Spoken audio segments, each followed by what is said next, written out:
Priority है ही नहीं। Priority हो भी जाती है तो थोड़ी प्रायोरिटी होती है, टॉप प्रायोरिटी नहीं होती। जब तक साधना को आप टॉप प्रायोरिटी नहीं बनाओगे तब तक आपकी मुक्ति हो नहीं सकती। और जन्मे आप क्यों हो? आपने जन्म क्यों लिया पता है आपको? जन्म इसलिए लिया कि मुक्त होना है, इस सेपरेशन को डिजॉल्व करना है। लेकिन माया में फंस गए, जन्म लेते ही फंस गए माया में कि नहीं नहीं नहीं भी ये है, ये प्रायोरिटी है, वो प्रायोरिटी, वो प्रायोरिटी है ना। और जो है ऐसा लगता है कि यह ज़्यादा ज़रूरी है, उसको बाद में कर लेंगे। और मरने के बाद में वहाँ पर जो है फिर अपना विचार होता है, अरे फिर कहाँ गंवा दिए, फिर बेहोश हो गए, फिर माया में फंस गए, चलो फिर से गर्भ ढूंढते हैं। और इस बार नहीं चूकेंगे, इस बार जीवन में सिर्फ साधना ही साधना करेंगे, किसी चक्कर में जाएंगे ही नहीं। और यहाँ पर सब कुछ करते हैं साधना को छोड़ करके। जन्म लेते हैं क्या, किस नाम से, कि सिर्फ साधना करनी है और बाकी किसी चक्कर में नहीं फंसना है। और सारे चक्कर में फंस जाते हैं, साधना को छोड़ देते हैं, साधना चक्कर लगने लगता है। तो यह ऐसी बेहोशी है। और यह जो है समझना पड़ेगा कि जब तक जो है उपेक्षा नहीं होगी, इस व्यर्थ की चीज़ों से नहीं बचेंगे। हम कहते हैं बहुत सारा गार्बेज है ना, गार्बेज को समझना पड़ेगा, उसको आपको क्लिनजिंग करनी पड़ेगी ना। आप गार्बेज बटोर रहे हो, वहाँ जा करके क्या कर रहे हो, नेगेटिव चीज़ का मतलब क्या, वहाँ गार्बेज ही तो बटोर के आ रहे हो ना। गार्बेज बटोर के आ रहे हो का मतलब कि अब और एक आध जन्म और लेना पड़ेगा, क्योंकि अब इतना गार्बेज लेके आए, उसको साफ करने के लिए एक जन्म और लगेगा। भाई जितने गार्बेज वो इकट्ठे करोगे उतने जन्म और लेने पड़ेंगे। ये गोल गोल चक्कर मारते रहोगे, है ना, गोल गोल चक्कर मारते रहोगे, और कोई निदान यहाँ पे होने वाला है नहीं। तो अब जो है यह समझ में आ जाए कि भाई ये जो है गार्बेज इकट्ठा नहीं करना है, तो ऐसी जगह में क्यों जाना जहाँ से गार्बेज मिल रहा है। ऐसे मूवीज़ क्यों देखना, और ऐसे अपना जो है चैनल्स क्यों सुनना, और ऐसे अपना गूगल से और इससे इंटरनेट से ऐसी चीज़ें क्यों ग्रहण दिमाग में डालना जो कि गार्बेज है। अब वो गार्बेज जैसा लगता ही नहीं, हमें लगता है ये इन्फॉर्मेशन है जी, ये डाटा है जी, ये फलाना है जी, ये ठिकाना है जी, ये बड़ी ज़रूरी चीज़ है जी, हम उसको जस्टिफाई करते हैं। गार्बेज को हम सोना चांदी और हीरा मोती बताते हैं, तो हम उसको बिल्कुल सहेज के, इसलिए तो सबकॉन्शियस माइंड में इतना कूड़ा भर के रखा है। हाँ, करोड़ों करोड़ों संस्कार हैं, कितने पैटर्न वहाँ पे एग्जिस्ट कर रहे हैं, कितने मेंटल पैटर्न एग्जिस्ट कर रहे हैं सबकॉन्शियस माइंड में, करोड़ों करोड़ों मेंटल पैटर्न एग्जिस्ट कर। नॉर्मली क्या है जी। मनुष्य का जो है 90% से ज़्यादा जो मन है वह बेहोश होता है, मतलब सबकॉन्शियस, हाँ अनकॉन्शियस या सबकॉन्शियस माइंड उसे कह सकते हैं। उसमें जो है बहुत सारे पैटर्न्स रहते हैं, वह एग्जिस्ट कर रहे होते हैं, उसमें रह रहे होते हैं, स्टोर होते हैं। और 10% से भी कम हिस्सा जो है वो कॉन्शियस माइंड होता है, चेतन मन होता है, बाकी अवचेतन होता है।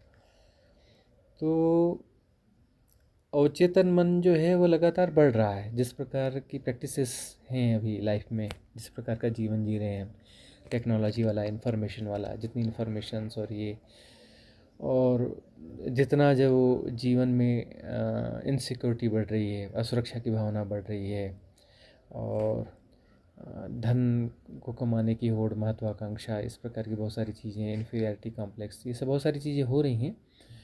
तो इन कारणों से सबकॉन्शियस माइंड जो है और ज़्यादा बड़ा होता चला जा रहा है, कॉन्शियस माइंड कम होता चला जा रहा है। तो होता यह है कि कॉन्शियस माइंड जो है वो जो थोड़ा सा भी बचा हुआ है उसको हैक कर लेता है कोई पैटर्न। सबकॉन्शियस माइंड का जो एग्जिस्टिंग पैटर्न है, कोई ना कोई पैटर्न उसे हैक कर लेता है और ऑपरेट करता रहता है। कॉन्शियस माइंड मतलब जो जागे हुए भी हैं, तथाकथित रूप से जागे हुए हैं, लेकिन जागे हुए 5, 7, 8% या 10% है। हमें लगता है हम पूरे जागे हुए हैं, जागे हुए तो नहीं है। बेड पे जाते हैं तो ज़्यादा सो जाते हैं, और उठ के आते हैं तो वह उतना ही हिस्सा उठता है, 7, 8, 10% का हिस्सा ही उठ पाता है, पूरा नहीं उठ पाता है। तो इसको हम जागना कहते हैं, जबकि जागना नहीं है। जागना तो होता है जब 100% जागे हों, मतलब कॉन्शियस माइंड 100% हो और सबकॉन्शियस माइंड 0% हो। तो अब इसमें भी होता यह है कि जितना आप जागे हुए हैं तो उसमें सबकॉन्शियस माइंड का कोई पैटर्न जो है आपके कॉन्शियस माइंड को हैक कर लेता है, हैक करके ऑपरेट करता रहता है, मतलब वो आपको ऑपरेट कर रहा है ना। अब वो कई किस्म के विचार आ गए, आपको कुछ भी आ गया और उस पर आपने रिएक्ट किया, एसोसिएट हो गया, और उसके साथ में फिर वो प्रक्रिया चल पड़ी। प्रक्रिया चल पड़ी मतलब आप उसके हैकिंग में हैं और वो आपको ऑपरेट कर रहा है। और कहीं पर भी कुछ भी घटना घटती है तो उस पर आप जो रिएक्ट करते हैं वो सबकॉन्शियस माइंड के किसी पैटर्न के रिलेटिवली करते हैं, है ना। वह आपको ऑपरेट कर रहा था, कुछ पैटर्न्स मिलकर के आपको ऑपरेट कर रहे होते हैं, उस प्रकार से आप रिएक्ट करते हैं। मतलब यह है बेहोशी में रिएक्ट करना। एक होता है प्रतिसंवेदन। प्रतिसंवेदन में सबकॉन्शियस माइंड का कोई पैटर्न आपको ऑपरेट नहीं कर रहा होता है, आप जो है स्थिति को जैसा का तैसा जान रहे हैं, अवेयर हैं, और वहाँ से जो घटेगा सो घटेगा, उसमें सबकॉन्शियस माइंड का किसी पैटर्न की भूमिका नहीं होगी। तो जो प्रतिसंवेदन है वो परफेक्ट होता है, वह जो है परफेक्ट होता है। प्रतिसंवेदन से जीना ही जीना है, बाकी जीना जीना नहीं हो तो रोबोटिक लाइफ है कि सबकॉन्शियस माइंड के पैटर्न आपको ऑपरेट कर रहे हैं। और सबकॉन्शियस माइंड के जो पैटर्न्स जो हैं वो इन्फ्लुएंस स्ट्रीम क्रिएट करती है। बहुत सारी इन्फ्लुएंस स्ट्रीम है जो सामाजिक है, पारिवारिक है, राजनीतिक है, आर्थिक है, धार्मिक है। तो इस नाम से न जाने किस किस नाम से इन्फ्लुएंस स्ट्रीम चल रही हैं। आप जहाँ पर भी हैं आपको सैकड़ों इन्फ्लुएंस स्ट्रीम प्रभावित कर रही हैं, उनके प्रभाव में आप हैं। और वो जो स्ट्रीम्स आपके अंदर में सबकॉन्शियस माइंड के पैटर्न्स स्टेबल भी कर रही हैं, उसको अपडेट भी कर रही हैं, पुराने जो पैटर्न्स एग्जिस्ट करते हैं उनको अलाइन भी कर रहे हैं अपने फेवर में, और इस प्रकार से वो आपको चला रही हैं। तो हमें लगता है कि हम स्वतंत्र हैं और अपने हिसाब से चल रहे हैं, बिल्कुल भी नहीं। आपको इन्फ्लुएंस स्ट्रीम चला रही हैं, आप स्वतंत्र हैं ही नहीं। ये मन में वहम है कि हम स्वतंत्र हैं और अपने मन से जी रहे हैं, बिल्कुल नहीं। वो आपको ऑपरेट कर रही हैं, वो आपको ऑपरेट कर रही हैं। और ये हर मनुष्य को वहम है। और वो लगता है कि हम इंटेलिजेंट हैं, तो इंटेलिजेंसी भी वो कोई इंटेलिजेंसी है ही नहीं, है ना। राइट विजडम और प्रज्ञा जिसे हम कहते हैं वो बिल्कुल अलग चीज़ होती है। तो इंटेलिजेंसी भी हमें लगता है कि बहुत सारे इन्फॉर्मेशंस और डाटाज हमारे दिमाग में डाल दिए गए हैं, हम उनको दोहरा लेते हैं, ये कर लेते हैं, है ना, कहीं प्रेजेंट कर देते हैं, तो हमें लगता है कि हम बहुत इंटेलिजेंट हैं, है ना।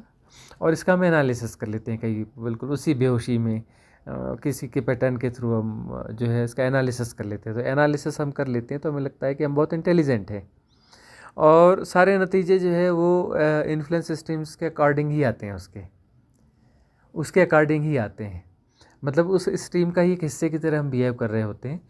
और इस प्रकार से जब बहुत ज़्यादा इन्फ्लुएंस स्ट्रीम से ऑपरेटेड हैं, और ये मान के चलिए कि 92, 93, 95% या 98% ऐसे हो गए हैं, तो हम कहते हैं कि वो 95% से ऊपर यदि कोई सबकॉन्शियस माइंड और इसके हैकिंग्स में जी रहा है, इन्फ्लुएंस स्ट्रीम किस में जी रहा है, तो ज़ॉम्बीज़ है, वह ज़ॉम्बीज़ है। हाँ, वह जो है स्वतंत्र व्यक्ति कहीं पर बचा ही नहीं, वो एक रोबोटिक लाइफ जी रहा है, वह एक रोबोटिक लाइफ जी रहा है। मनुष्य जैसा दिखता है, मनुष्य जैसा कुछ कुछ करता है, लेकिन वो एक्चुअली मनुष्य नहीं है वह रोबोट ही, पूरी तरह से रोबोट है। और थोड़ा बहुत उसमें है कॉन्शियस माइंड, तो वह उसको वहम बनाए रखता है किसी प्रकार से कि तुम मनुष्य हो, जबकि वो मनुष्य नहीं है। बस मनुष्य के कुछ गुण, स्वाभाविक गुण यह हो जाते हैं कि वही पैटर्न के थ्रू कि भाई वो सोता है, उठता है, खाता है, पीता है, कुछ बातचीत करता है, कुछ कुछ चीज़ें हैं, थोड़ी बहुत संवेदनाएं उसे होती हैं, सेंसेशन थोड़े बहुत होते हैं, तो वह उन आधारों को लेकर के वो अपने आप को जस्टिफाई करता रहता है कि मैं मनुष्य हूँ, वो जस्टिफाई करता रहता है। एक्चुअली वो मनुष्य है नहीं, उसको हम ये कहें कि कम मनुष्य है, कम मनुष्य है, बिल्कुल आंशिक रूप से मनुष्य है, मनुष्य है नहीं, बहुत आंशिक रूप से वो मनुष्य है। तो यह समझना पड़ेगा, और यह जब तक हम नहीं समझेंगे तब तक बात बनेगी नहीं। और यह जब समझ में आता है, ये बात जब क्लिक करती है, तब साधना जीवन में शुरू होती है। और साधना होती है जागरण की साधना, क्योंकि जागरण का अर्थ होता है कि हम अपने कॉन्शियस माइंड को ग्रो करेंगे, उसका परसेंटेज बढ़ाएंगे, सब कॉन्शियस माइंड को कम करेंगे। तो जागरण के माध्यम से होता है कि जितना जागरण होता है तो वहाँ पर जो है हम किसी चीज़ पे अचानक कुछ रिएक्ट नहीं करते हैं, वहाँ हम जो है चीज़ों को जैसा का तैसा देख पाते हैं। इसको हम कहते हैं साक्षी। साक्षी का अर्थ है कि हम जो है उसमें रिएक्ट नहीं कर रहे हैं, उसको अंडरस्टैंड करने की कोशिश नहीं कर रहे हैं, उसको हम एनालाइज नहीं कर रहे हैं, डिफाइन नहीं कर रहे हैं, कैटेगराइज नहीं कर रहे हैं, उसको जैसा का तैसा एक्सेप्ट कर रहे हैं, जैसा का तैसा हम जान रहे हैं। उस जानने से राइट विजडम पैदा होगी। हम जो है तब हमारे पास दृष्टिकोण नहीं होगी, दृष्टिकोण बहुत सारे हैं, वह नहीं होंगे। दृष्टिकोण किससे आएंगे? रिलेटिवली आएंगे, सबकॉन्शियस माइंड के रिलेटिवली हम दृष्टिकोण विकसित करते हैं। अब जो है यदि सीधी दृष्टि होती है तो वहाँ पर दृष्टिकोण नहीं होंगे। सीधी दृष्टि का मतलब वहाँ पर हम इन्फ्लुएंस स्ट्रीम के बाहर हो गए, इन्फ्लुएंस है ही नहीं। जो जैसा है उसको जैसा का तैसा जानने का अर्थ यही है कि आप इन्फ्लुएंस स्ट्रीम से प्रभावित नहीं हैं, उसको आप किसी पुराने डेटाज और पुराने उससे उस बिहाफ पे आप उसे नहीं देख रहे हो, वैसा एनालाइज नहीं कर रहे हैं। एनालाइजेशन का मतलब ये है कि पुराने डेटाज आपके पास हैं, कुछ इन्फॉर्मेशन है, उसके बिहाफ में आप जो है उसको चीज़ों को समझने की कोशिश कर रहे हैं। तो यह जो है ये हमारे समझने के तौर तरीके होते हैं, ये दृष्टिकोण है, ये दृष्टि नहीं है। और दृष्टि जब तक नहीं है तो वह जो है विजडम है ही नहीं। विजडम तब है जब पूरी दृष्टि है, तो जब पूरी परिस्थिति को जैसा का तैसा जाना जाता है तब भीतर से प्रतिसंवेदन पैदा होता है। तो प्रतिसंवेदन जो है वह ऐसा होता है कि जैसा होना चाहिए स्वभावतः, जैसा होना चाहिए वैसा रिएक्शन होता है। मतलब वहाँ कोई प्री प्लानिंग नहीं होती, पूर्व धारणा नहीं होती कि इसमें ऐसा ही करेगा। जैसे भाग्य काम करता है ना, बता सकते हैं कि इसका व्यक्ति का भाग्य है, इस साल में ये करेगा, इस समय में ऐसा करेगा, इस समय में ऐसा करेगा। क्यों? क्योंकि उसको मालूम है कि कार्य कारण की श्रृंखला को जी रहा है, कॉज एंड इफेक्ट की श्रृंखला, बहुत सारी श्रृंखलाओं को जी रहा है। तो ये कॉज होंगे, उसके ये इफेक्ट होंगे, ये कॉज होंगे, ये इफेक्ट होंगे, उसके बारे में प्रिडिक्शन किया जा सकता है। क्यों प्रिडिक्शन किया जा सकता है? क्योंकि वह जो एक ज़ॉम्बीज़ है, वो सबकॉन्शियस माइंड और इन्फ्लुएंस स्ट्रीम के माध्यम से चल रहा है। ये कौन कौन सी इन्फ्लुएंस स्ट्रीम्स चल रही हैं और वो आगे कैसे कैसे काम करती रहेंगी और इनके इफेक्ट्स क्या होंगे, वो उस हिसाब से होगा। तो उसका जो है भाग्य निर्धारित है। अब जो है कोई व्यक्ति है जिसका भाग्य नहीं है, निर्धारित नहीं है, इसका अर्थ क्या है कि वह जागा हुआ व्यक्ति है। तो जागा हुआ व्यक्ति का कोई भाग्य नहीं होता है। जागा हुआ व्यक्ति जो है किसी इन्फ्लुएंस स्ट्रीम से नहीं चलता, किसी कार्यकांड की श्रृंखला को फॉलो नहीं कर रहा होता है। जागा हुआ व्यक्ति क्या करेगा, उसके बारे में कोई भी प्रिडिक्शन नहीं हो सकता, वो प्रतिसंवेदन से जीता है। तो प्रतिसंवेदन से जिएगा तो वह किसी भी श्रृंखला का अंग नहीं होगा और वहाँ से वह जो चीज़ें बदल जाएंगी। सृष्टि और कायनात में वो जो नियम काम करे वह नियम उस पर काम नहीं करेंगे, क्योंकि वो प्रतिसंवेदन से जी रहा है। और प्रतिसंवेदन से क्यों जी रहा है? क्योंकि जागा हुआ है। जागा हुआ मतलब उसमें चैतन्यता पूरी है। चैतन्यता का अर्थ है वो चैतन्यता ही परमात्मा है। वह चैतन्यता क्या है? वो परमात्मा है। परम चैतन्यता है, वो परमात्मा है। परमात्मा का गुण क्या है? वह निर्गुण है, निराकार है, अनंत है, असीम है, बियॉन्ड टाइम एंड स्पेस है। मतलब उसके पास कोई रिलेटिविटी है ही नहीं, है ना। वो किसी रिलेटिविटी को फॉलो नहीं करता है, वह परमात्मा हुआ। मतलब वो परमात्मा को वो वाला फॉर्म हुआ जो वह वाला फॉर्म है, रियल जो सोर्स वाला फॉर्म है। तो उस सोर्स वाले फॉर्म में जब हम रहते हैं तो उस फॉर्म के द्वारा जो है तब हम प्रतिसंवेदन से जीते हैं। तो प्रतिसंवेदन से जिएंगे तब हम एक क्रिएटर की तरह जिएंगे, तब हम सृष्टा होते हैं, तब हम कुछ सृजन कर रहे होते हैं, कुछ नई चीज़ हमारे माध्यम से होती है, घटती है। करते हैं का मतलब करते नहीं, करना तो वो किसी इन्फ्लुएंस सिस्टम के थ्रू होगा, है ना, किसी प्लानिंग के तहत होगा, तो मन की घटना हो गई। इसमें होता है, घटता है। घटता है का मतलब फिर वो आनंद होता है। जहाँ कुछ चीज़ें घटती हैं वहाँ आनंद होता है, जहाँ कुछ घटेगा वहाँ आनंद होगा। और आप किसी प्लान को फॉलो करें वहाँ पे आनंद नहीं होगा, वहाँ एक्साइटमेंट होगा या डिप्रेशन होगा, या तो एक्साइटमेंट होगा या डिप्रेशन होगा। आनंद कहाँ पर होगा? जहाँ पर जो है कुछ घट रहा है, हैपनिंग हो रही है। तो हैपनिंग में कोई प्लानिंग नहीं होगी। प्लानिंग नहीं होगी तो फिर वह जो है वह क्रिएशन है, वो नया सृजन है ना, वो नया नित्य नूतन है, वो नया सृजन है, उसमें कुछ पुरानी इन्फ्लुएंस सिस्टम नहीं है। तो वह नित्य नूतन है, तो वह आनंददायक होगा, वहाँ पर आनंद होगा, वह परमात्मा जैसा हो गया।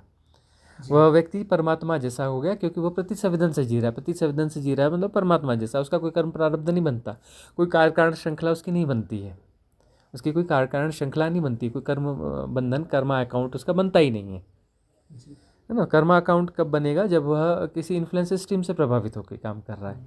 जागा हुआ नहीं है। जागा हुआ नहीं है मतलब अधूरा जी रहा है।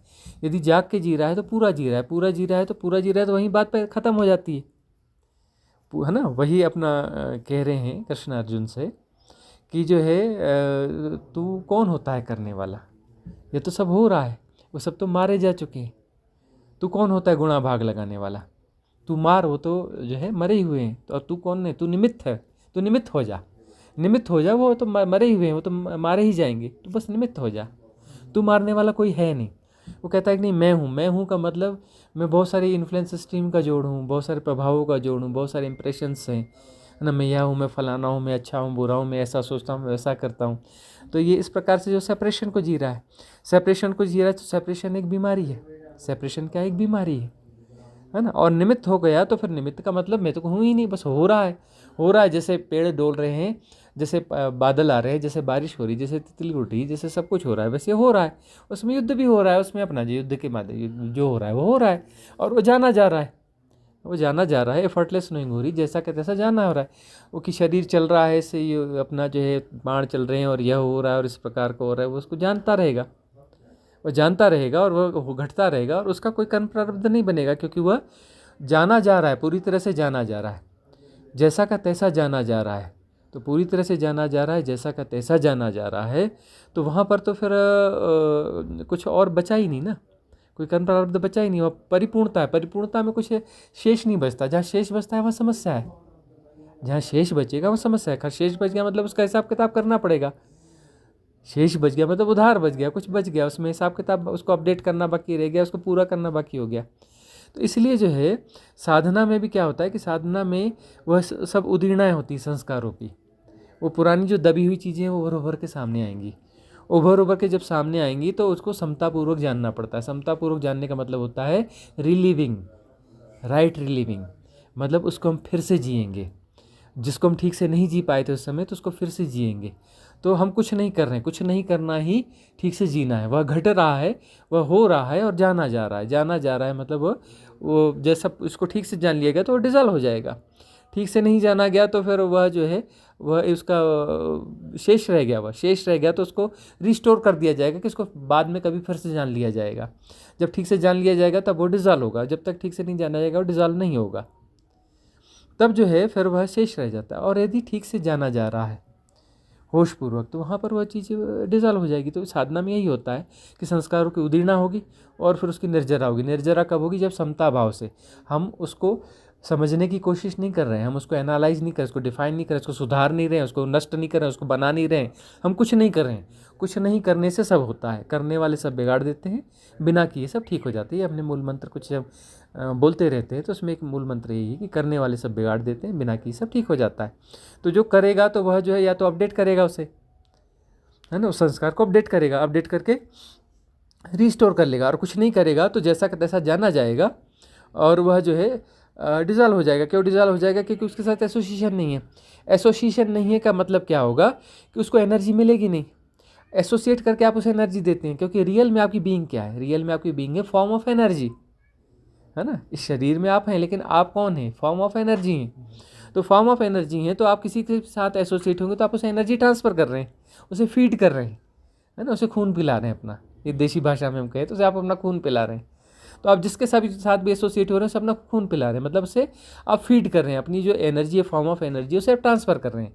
उसे यदि आप ट्रांसफ़र कर रहे हैं अपनी फॉर्म ऑफ एनर्जी को तो फिर वह जो चीज़ जिंदा रहेगी।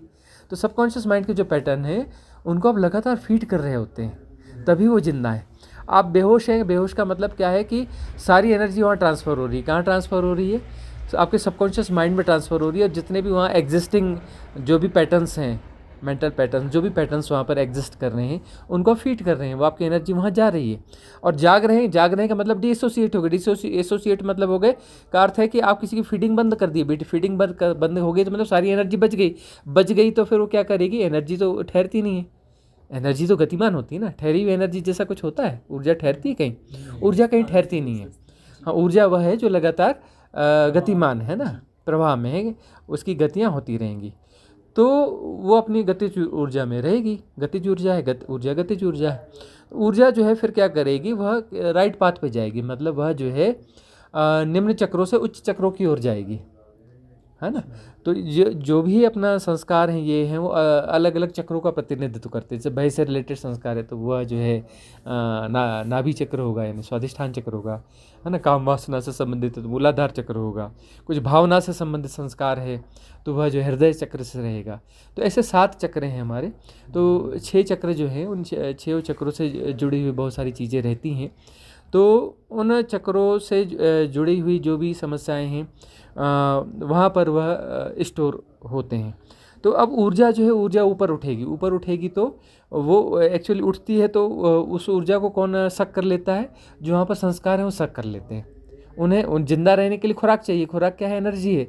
एनर्जी जो फॉर्म ऑफ एनर्जी है, फॉर्म ऑफ एनर्जी हमारी इधर उधर जब डिस्टर्ब हो रही है, बह रही है, कहीं का कहीं जा रही है, कोई हिसाब किताब उसका है नहीं। अब जो है वह ऊर्जा चलेगी, मूलाधार से चलेगी और ऊपर उठ रही है। ऊपर उठ रही है तो जागरूकता में कोई भी काम वासना, कोई विकार काम नहीं करेंगे, है ना। कोई विकार काम नहीं करेंगे तो ऊपर उठेंगे। वो ऊपर उठती जाएगी तो तेज़ी से ऊपर उठती जाएगी और सहस्त्रार तक आ जाएगी। सहस्त्रार तक आ जाएगी और वह जो ब्रह्मरंध्र को छेद देगी, ब्रह्मरंध्र को छेद देगी और वह ब्रह्म के साथ एकाकार हो जाएगी। लेकिन वह जो पूरी तरह से वहाँ ब्रह्मरंध्र में निकले और एकाकार हो, उसके लिए क्या चाहिए कि चक्रों की शुद्धि चाहिए। कि चक्रों में शुद्धियाँ हैं, विकार हैं, है ना। काम, क्रोध, मद, लोभ, मोह, दंभ, दर्प, गर्व, अहम, ईर्ष्या, द्वेष, बैर, मात्सर, घृणा, भय, प्रमाद, है ना, ये सब विकार हैं। तो विकार अलग अलग चक्रों में संग्रहित हैं, इससे जुड़ी हुई सारी चीज़ें संग्रहित हैं। तो इन विकारों को जो है इन विकारों की निर्जरा जरूरी है। तो इसके लिए क्लिनजिंग की मेथड्स होती हैं। तो इसलिए हमने जो मेथड्स डाली हुई हैं 29 विधियाँ, उसमें आप ज़्यादातर विधियाँ देखेंगे क्लिनजिंग की विधियाँ हैं, चाहे वो जिब्रीश हो, चाहे बचपन ध्यान हो, है ना, चाहे वो क्षमा ध्यान हो, मंगल कामना ध्यान हो। तो ये घूम फिर करके क्लिनजिंग ही है, सारी सब जो है क्लिनजिंग ही है। तरह तरह की क्लिनजिंग की विधियाँ दी हुई हैं। तो ये क्लिनजिंग की विधियाँ ऐसी हैं कि इसके माध्यम से आप क्लिनजिंग करते हैं। क्लिनजिंग में जैसे काला धुआं निकल रहा है, उसमें जो है हमारे सारे संस्कार हैं, सारे मैट्रिक्स डिज़ॉल्व हो रहे हैं, ये हो रहे हैं। तो ये सब जो है इस प्रकार से डिज़ॉल्व हो रहे हैं, बाहर निकल रहे हैं, क्लीनिंग हो रही है। तो क्लिनजिंग जो हो रही है, तो क्लिनजिंग से हम सातों चक्रों में जो भी संग्रहित है, जो भी विकार संग्रहित है, उनको जो है बाहर वॉश आउट कर देते हैं, बाहर फेंक देते हैं, क्लियर कर देते हैं। क्लियर कर देते हैं तो फिर अब वहाँ पर कोई विकार बचा नहीं, विकार नहीं बचा तो कोई शक नहीं करेगा। तो एनर्जी क्या करेगी, एनर्जी बिल्कुल निर्बाध गति से ऊपर जाएगी, नीचे चक्रों से ऊपर की चक्रों से जाएगी, ऊपर के चक्रों की ओर जाएगी, मूलाधार से चल के स्वादिष्ठान में जाएगी, है ना, फिर जो है मणिपुर में जाएगी, अनाहत में जाएगी, विशुद्धि में जाएगी, आज्ञा में जाएगी और सहस्त्रार में जाएगी। सहस्त्रार में जाके ब्रह्मरंध्र को छेद देगी और ब्रह्म के साथ एकाकार हो जाएगी। तो उसके साथ ही क्या होता है कि जैसे ब्रह्मरंध्र खुलता है तो हमारा जो मूल केंद्र है, जो गुदाद्वार और मूलाधार के बीच में एक छिद्र है, जैसे यह रंध्र है, वहाँ पे भी एक रंध्र है, वह रंध्र जो है वह रंध्र भी एक्टिव हो जाता है। वह उस रंध्र से जो है कॉस्मिक एनर्जी वहाँ से प्रवेश करना चालू कर देती है, कॉस्मिक एनर्जी वहाँ से प्रवेश करना चालू कर देती है और वह एनर्जी जो है यहाँ से प्रवेश करेगी और ब्रह्मरंध्र से बाहर हो जाएगी। तो फिर जो है वननेस आ गई। वननेस का अर्थ है कि पूरा साइकिल कंप्लीट हो गया, वो जो बिग साइकिल है वो कंप्लीट हो गया, जो ब्रह्म का साइकिल है वो कंप्लीट हो गया। मतलब ब्रह्म ऊर्जा और हमारी ऊर्जा जो है एक हो गई, मतलब सेपरेशन नहीं बचा। सेपरेशन था ना कि मैं अलग हूँ और ब्रह्म अलग है, मैं अलग हूँ और ब्रह्म अलग है, तो वो जो द्वैत है, द्वैत को जी रहे थे। अब यहाँ पर द्वैत जो है मिट गया, क्योंकि ब्रह्म की ऊर्जा और हमारी ऊर्जा एक ही हो गई। वो साइकिल, बिग साइकिल कंप्लीट हो गया। जब बिग साइकिल कंप्लीट हो गया तो वहाँ पर अद्वैत आ गया, द्वैत बचा नहीं, तो अद्वैत आ गया। तो उस अद्वैत में फिर वह उद्घोषणा निकलती है, अहम ब्रह्मास्मि, मैं ब्रह्म हूँ। तो मैं ब्रह्म हूँ, तो वहाँ पर सारी समस्या खत्म हो जाती है। हालांकि इसके बाद में भी और यात्रा है, लेकिन इस यात्रा के बाद में फिर वो बैरियर्स जो है फिर कोई खास बैरियर नहीं है, बाकी बैरियर्स अपने आप क्लियर होते चले जाते हैं। और यहाँ तक भी यदि पहुँच गए तो फिर सद्गुरु अपने आप पुल अप कर लेते हैं, संभाल लेते हैं और आगे की फिर चीज़ें भी बताने चालू कर देते हैं। तो ये है जो साधना, ये साधना में हमें जो है, इस साधना के लिए हमें प्रायोरिटी बनानी पड़ती है, वो ललक पैदा करनी पड़ती है साधना की। जब तक हम प्रायोरिटी नहीं बनाएंगे ना साधना की, तब जीवन में साधना घटित नहीं होगी। हम किसी पार्ट टाइम साधना की बात कर रहे हैं, या चलो इसको भी थोड़ा बहुत करके देख लेते हैं, या थोड़ी बहुत इसकी चर्चा कर लेते हैं, हम ईमानदार नहीं होते साधना के लिए। साधना एक ऐसी चीज़ है कि जो दुनिया के जीवन के जो है 10 या 20 या 50 प्रायोरिटीज़ के बाद में इसका कहीं नंबर आता है, और किसी बुढ़ापे में जा कर के हम फुल टाइम साधना करेंगे।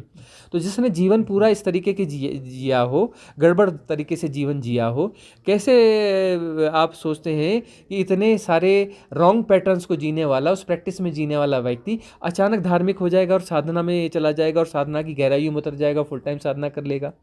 संभव ही नहीं है। और उस बुढ़ापे में जहाँ ऊर्जाएं जो क्षय हो चुकी हैं, शरीर में दम नहीं है, तरह तरह की प्रॉब्लम्स है, उसमें उलझा हुआ बंदा कैसे साधना में जा सकता है? जा सकता है, लेकिन वह साधना में शायद वह बात नहीं बन पाएगी। तो युवावस्था में कोई व्यक्ति साधना में जा रहा है और उसकी टॉप प्रायोरिटीज़ में यदि है, तो उसके जीवन में मुक्ति की संभावना बनती है और धर्म घटने की संभावना बनती है। नहीं तो धर्म के नाम पर जो है पाखंड है, धर्म के नाम पर जो है प्रपंच है, धर्म के नाम पर सबसे ज़्यादा प्रपंच होते हैं, धर्म के नाम पर सबसे ज़्यादा प्रपंच होते हैं। तो इन प्रपंचों में व्यक्ति उलझा होता रहता है, धर्म की बेकार की बकवास करता रहता है, इधर उधर के श्लोक गाता है, इधर उधर की बातें दोहरा देता है, इधर की सुनी उधर की उधरी, है ना, 33 उपनिषद जैसा है ना, उल्टी वमन करते रहो, इधर का उधर का सुनो और उल्टी करते रहो। तो उल्टी करता रहता है व्यक्ति, उस वमन को कहता है कि वह ये वमन नहीं है, ये धर्म की बात है, उसको जस्टिफाई करता रहता है। तो बेईमानी वाली साधना होती रहती है और उससे कभी किसी का कुछ बना नहीं है, उससे कभी किसी का कुछ बना नहीं है।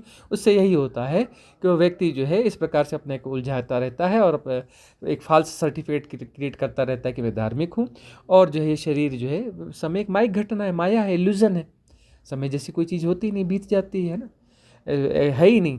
तो यह जो अवसर है, ये अवसर जो है चूंकि वो माया में जी रहा है, माया में जी रहा है मतलब समय के इल्यूजन को जी रहा है, देश काल के इल्यूजन को जी रहा है। तो देश काल के इल्यूजन को जी रहा है तो उसका समय और समय में बीत रहा है और वह बीत जाएगा, फिर उसका शरीर बीत जाएगा, मतलब उसके बाद में जो है फिर अपना वो दूसरा रास्ता ढूंढेगा, फिर अब वापस आएगा, फिर स्कूल का बस्ता उठाएगा, फिर ए फॉर एप्पल, फिर बी फॉर बाय करेगा, बार बार अपना जो स्कूल का बस्ता उठाता है, A for apple B for bye करता है, फिर जो है जीवन को ऐसे ही गंवाता चाहता है ना। कबीरदास जी कहते हैं ना कि बालपन जो है खेल के गंवाया, और जब युवा था, जो जौवन था, तब मान घना, तब बहुत अहंकार घना था, और जब बुढ़ापा आया तो पछतावा ही पछतावा रह गया और अपना जीवन खत्म हो गया। फिर से अपना जो है वही साइकिल फिर चलता चला जाएगा, तो जीवन जो है व्यर्थ हो जाता है। और हमको तो नहीं ये सार्थक है, ये ऐसा वैसा है। पिछले जन्मों की कोई चिंता नहीं होती मनुष्य को, पिछले जन्म में परिवार था, पिछले जन्म में लोग थे, पिछले जन्म के लोग खुश हैं कि दुखी हैं, उनसे मिलने ही नहीं जाता, उनका ख्याल भी नहीं करता, उसका पता भी नहीं है उसे। और पिछले जन्म में उनके लिए मरे पड़ा था, उनके लिए दिन रात लगा हुआ था, और सब छोड़ के आ गया, और जिनको छोड़ के आया वो भी याद नहीं करते उसको, वह भी याद नहीं करते उसको।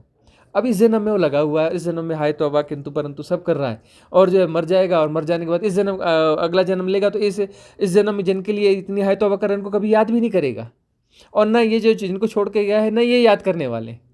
पत्ता टूटा डाल से ले गई पवन उड़ाए, अब के बिछड़े ना मिले दूर दूर ही जाए। ये कबीरदास जी कहते हैं कि अब जो है एक बार जब पत्ता डाल से टूट गया, बिछड़ गया तो हवा उसको दूर दूर ले जाती रहेगी, दोबारा कोई संयोग बनने वाला है नहीं, है ना। किस चक्कर में पड़े हो कि ये फलाना और ये ढिकाना, 7 जन्म का ये रिश्ता, और ये और वो फलाना ढिकाना ना।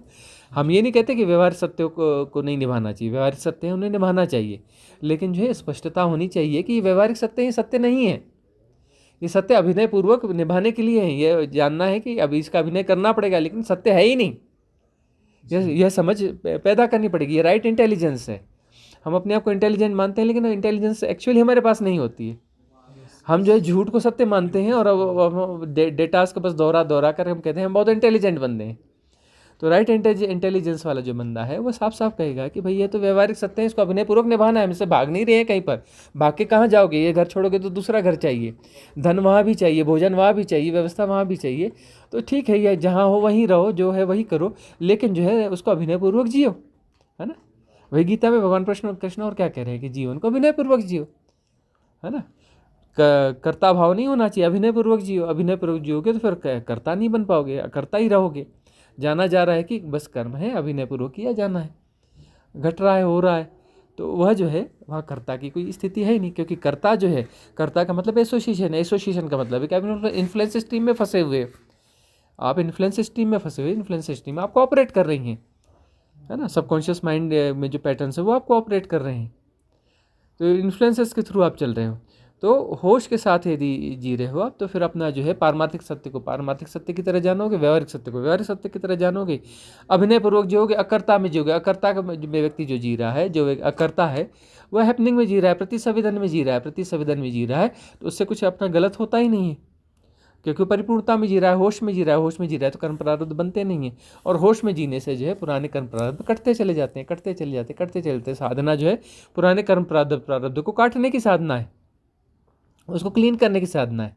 उसकी यदि क्लिनजिंग यदि हो जाती है, तब जो है वो मुक्ति होगी, तब परिपूर्णता आएगी, है ना। प्रति संवेदन से जीने के लिए क्लींजिंग, हमारा मतलब शुरुआत में क्लींजिंग होना चाहिए। हाँ, तो क्लिनजिंग होना चाहिए, तो क्लिनजिंग की विधियाँ हमने दी हैं। हाँ, 29 विधियाँ जो है इसमें हैं, यूट्यूब में हमने डाली हुई हैं, 29 विधियाँ हैं। स्वामी जी, एज बिगिनर हम कौन सी विधि को जो है सबसे पहले ट्राई करें, उसको शुरुआत हम कहाँ से देखिए करें? जो भी चीज़ हमने दी है ना, ये सब जो है हैपनिंग के माध्यम से है, ये सब जो है ग्रेट मिस्ट्रीज़ हैं। इसमें कुछ भी ऐसा नहीं है कि आपको किसी प्लानिंग की ज़रूरत है। आप जो वहाँ जाइए, जाकर रैंडमली किसी भी विधि को अप्लाई कर लीजिए, और आप वही विधि चुनेंगे जिसकी आपको ज़रूरत है। आप गलत विधि चुन ही नहीं सकते, उसी पे आपका वही सामने आएगा और उसी को आप क्लिक करेंगे जो आपकी ज़रूरत है, दूसरी को आप कर ही नहीं सकते। इसमें जो है ये इजोटेरिक सपोर्ट सिस्टम इंक्लूड है, ये बहुत बड़ी मिस्ट्रीज़ हैं। तो ये ऐसी मिस्ट्रीज़ हैं, और आपको जो है कन्वर्सेशंस हम सुनने के लिए कहते हैं कि अब 300 से ज़्यादा कन्वर्सेशंस, 350 कन्वर्सेशंस उपलब्ध हैं वहाँ पर। बहुत सारी लाइव स्ट्रीम्स हैं जिसमें क्वेश्चन आंसर सेशन है, 1.5 2 घंटे की, 2.5 घंटे की ऐसी अपना जो है लाइव कन्वर्सेशन वाली वीडियोस अवेलेबल हैं, उन्हें आप सुनिए। तो सब में वो सब डीप डिस्कशंस ही हैं, किसी में भी हवा में कुछ भी नहीं है, सब डीप डिस्कशंस है, टू द पॉइंट ही बात है ना। ये वेदांत का सार है, वेदांत भी नहीं है, वेदांत का भी सार है। हम जो कह रहे हैं, हम वेदों की बात नहीं कहते हैं ना, हम पुराणों की बात नहीं कहते, हम वेदांत के सार की बात कहते हैं, वेदांत भी नहीं कहते, वेदांत का सार हम कहते हैं। तो ये सब वेदांत का सार है। मतलब ये कि आपको जीवन उसमें गंवाने की ज़रूरत नहीं है कि वेद पढ़ेंगे, शास्त्र पढ़ेंगे, 20 साल लगाएंगे, 25 साल लगाएंगे और उसमें वो उसकी ज़रूरत ही नहीं है। यहाँ पर वह जो सार है बिल्कुल आपको जो है घंटे 2 घंटे में आपको वो सार मिल जाता है। तो इसमें कन्वर्सेशन जो है सुनना जरूरी है। यदि कोई व्यक्ति सच में साधक होना चाहता है, सच में धर्म को समझना चाहता है, सच में मुक्त होना चाहता है, उस परम स्थिति को प्राप्त करना चाहता है, जिसे जो है मोक्ष कहते हैं, निर्वाण कहते हैं, कैवल्य कहते हैं, परम मुक्ति कहते हैं, है ना, सच्चिदानंद कहते हैं, उस स्थिति को भी पाना चाहता है या उस स्थिति में जाके डिज़ॉल्व होना चाहता है, तो उसे जो है सारे कन्वर्सेशन सुनने पड़ेंगे, नियमित रूप से सुनने पड़ेंगे। रोज़ एक नया कन्वर्सेशन आता है, पुरानी बहुत सारे कन्वर्सेशन है, तो एक से ज़्यादा कन्वर्सेशन सुनने पड़ेंगे, तभी यह हो पाएगा। और जो है विधियों का रोज़ कम से कम एक विधि का प्रयोग करना पड़ेगा। जिस दिन छुट्टी हो तो 2 या 3 विधियों का प्रयोग करो, पूरी विधियों का प्रयोग करते चलो, उसमें फिर समझ में आ जाएगा कि कौन सी 2-3 विधियाँ ऐसी हैं जो आपको ज़्यादा सूट करें, जिनसे आपका ज़्यादा रेजोनेंस हो पा रहा है। तो जिससे आप ज़्यादा रेजोनेट कर पा रहे हैं, उन 2-3 विधियों को चुन करके आपको जो है उन विधियों को फिर ज़्यादा नियमित रूप से करना पड़ेगा। लेकिन नई नई विधियों का प्रयोग भी बीच बीच में करते रहना पड़ेगा।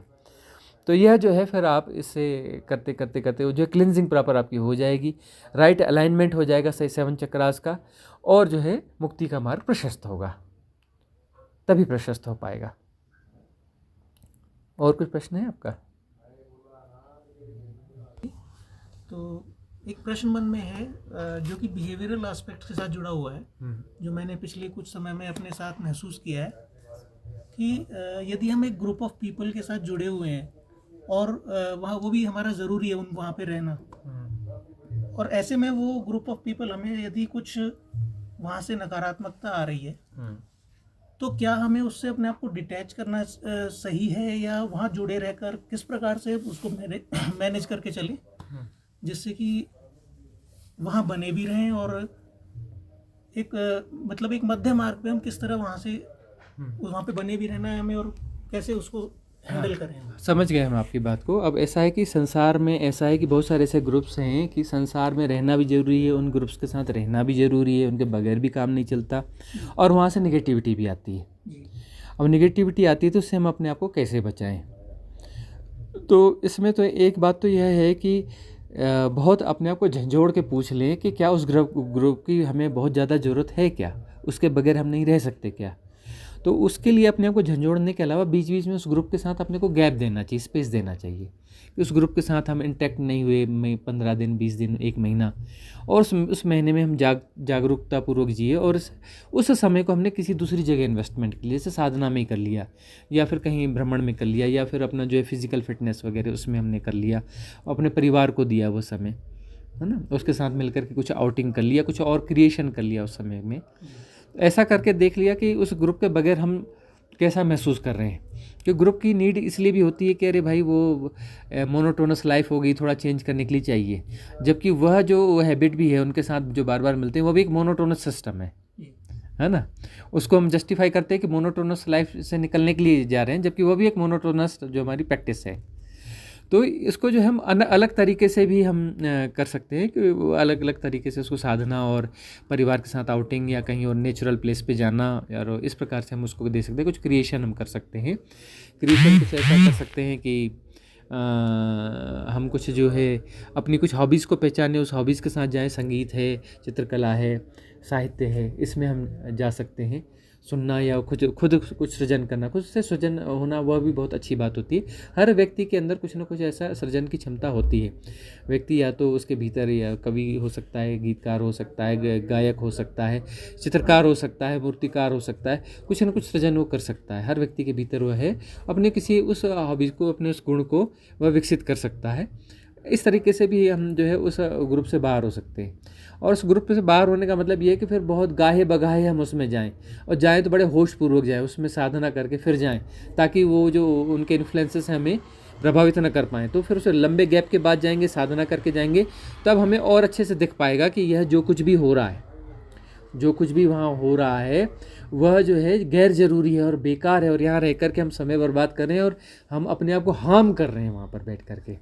तो वह विवेक जागृत होगा, है ना। तो वह विवेक जागृत होगा तो तब हमें जो है उसका दुख नहीं होगा। हमें यह समझ में आएगा कि हमारे डिसीजन सही है कि हमने इनके साथ डिस्टेंस बढ़ाया और बढ़ाते जा रहे हैं। ये समझदारी की बात है, ये हमें पता चलेगा। तो निगेटिव चीज़ों को ज़बरदस्ती क्यों झेलना चाहिए। तो इसमें यह है कि हम कीमत तो चुकाने से डरते हैं, कीमत चुकाने से डरना नहीं चाहिए। हो सकता है कि कुछ रिलेशंस चले जाएंगे, है ना। हमें जो है बहुत सारे मॉर्निंग कोट्स मिलते हैं कि रिलेशन बहुत ज़रूरी हैं, ऐसा है वैसा है फलाना है ठिकाना। वो रिलेशन ज़रूरी है तो कौन सा रिलेशन ज़रूरी है? गलत रिलेशन, नेगेटिव रिलेशन ज़रूरी है, सारे रिलेशन जरूरी है। अरे भाई कोई ऐसा कुछ वो नहीं होता है ना। और हम उनके साथ झगड़ा तो नहीं कर रहे हैं और उनको बोल तो नहीं रहे कि नहीं हम तुम्हारे साथ नहीं रखना चाहते ऐसा वैसा। हम तो बड़े प्यार से चुपचाप धीरे से खिसक रहे हैं, धीरे धीरे गैप बढ़ा रहे हैं, तो किसी को बुरा भी नहीं लग रहा है ना, किसी को बुरा भी नहीं लग रहा है। और वो संबंध जीरो भी नहीं हो रहा है, कम होते जा रहा है लेकिन जीरो भी नहीं हो रहा है, ठीक है ना। और जो है वहाँ पर उन संबंधों को निभाने में आप अपने जीवन ही तो गंवा रहे हैं ना, अवसर को गंवा रहे हैं ना। और आपको साधना के लिए समय नहीं है, केवल नहीं हमारे पास जो है साधना के लिए समय नहीं है ना। और बहुत सारी चीज़ों के लिए समय है, मूवी के लिए समय है, टेलीविज़न के समय है, फालतू चीज़ों के लिए समय है ना, चाट कार्नर के लिए समय है, वो ऐसे ग्रुप्स के लिए समय है, और साधना के लिए समय नहीं है, क्योंकि साधना प्रायोरिटी नहीं है। मूवी ज़्यादा बड़ी प्रायोरिटी है। मूवी के बगैर आप जिंदा नहीं रह सकते, साधना के बगैर आप रह सकते हैं, है ना। साधना तो अपना अगले जन्म या 10 जन्म या 100 जन्म या 1000 जन्म बाद कर लेंगे, मूवी कैसे छोड़ दें, है ना। तो प्रायोरिटी तो है ही नहीं, बहुत गहरे में अंदर जाएंगे तो साधना बहुत कम लोगों की प्रायोरिटी होती है, पता है आपको। हाँ, यही जो गीता में कृष्ण ने कहा है ना उन्होंने कि अपना जो है कितने लाखों लोग विचार करते हैं तब कोई 1-8 लाख लोग जो है अपने इस विचार को कंटिन्यू कर पाते हैं साधना से संबंधित। और लाख लोग विचार करते हैं तो 10,000 लोग उसमें कुछ उद्यम कर पाते हैं साधना से संबंधित। तो 10,000 लोग उद्यम करना शुरू करते हैं तो 1,000 लोग थोड़ा साधना से संबंधित उद्यम को कंटिन्यू कर पाते हैं। और 1,000 लोग जो कंटिन्यू कर पाते हैं उसमें 100 लोग जो है राइट पाथ पे थोड़े गहरे जा पाते हैं, और उसमें से कोई 10 लोग जो है उसको भी कंटिन्यू कर पाते हैं, और कोई एक आध जो है उसमें जाके उपलब्ध होता है। क्योंकि वो प्रायोरिटी है ही नहीं। प्रायोरिटी हो भी जाती है तो थोड़ी प्रायोरिटी होती है, टॉप प्रायोरिटी नहीं होती। जब तक साधना को आप टॉप प्रायोरिटी नहीं बनाओगे तब तक आपकी मुक्ति हो नहीं सकती। और जन्म में आप क्यों हो, आपने जन्म क्यों लिया पता है आपको? जन्म इसलिए लिया कि मुक्त होना है, इस सेपरेशन को डिसॉल्व करना है। लेकिन माया में फंस गए, जन्म लेते ही फंस गए माया में कि नहीं नहीं नहीं ये है, ये प्रायोरिटी है, वो प्रायोरिटी, वो प्रायोरिटी है ना। और जो है ऐसा लगता है कि यह ज़्यादा ज़रूरी है, उसको बाद में कर लेंगे। और मरने के बाद में वहाँ पर जो है फिर अपना विचार होता है, अरे फिर कहाँ गंवा दिए, फिर बेहोश हो गए, फिर माया में फंस गए, चलो फिर से गर्भ ढूंढते हैं। और इस बार नहीं चूकेंगे, इस बार जीवन में सिर्फ साधना ही साधना करेंगे, किसी चक्कर में जाएंगे ही नहीं।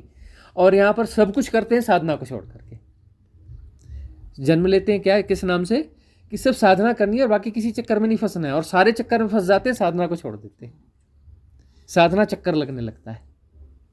तो यह ऐसी बेहोशी है।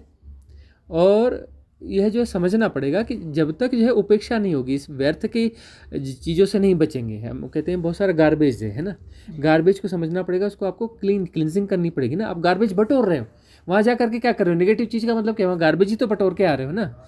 गार्बेज बटोर के आ रहे हो का मतलब कि अब और एक आध जन्म और लेना पड़ेगा, क्योंकि अब इतना गार्बेज लेके आए, उसको साफ करने के लिए एक जन्म और लगेगा। भाई जितने गार्बेज वो इकट्ठे करोगे उतने जन्म और लेने पड़ेंगे। ये गोल गोल चक्कर मारते रहोगे, है ना, गोल गोल चक्कर मारते रहोगे, और कोई निदान यहाँ पे होने वाला है नहीं।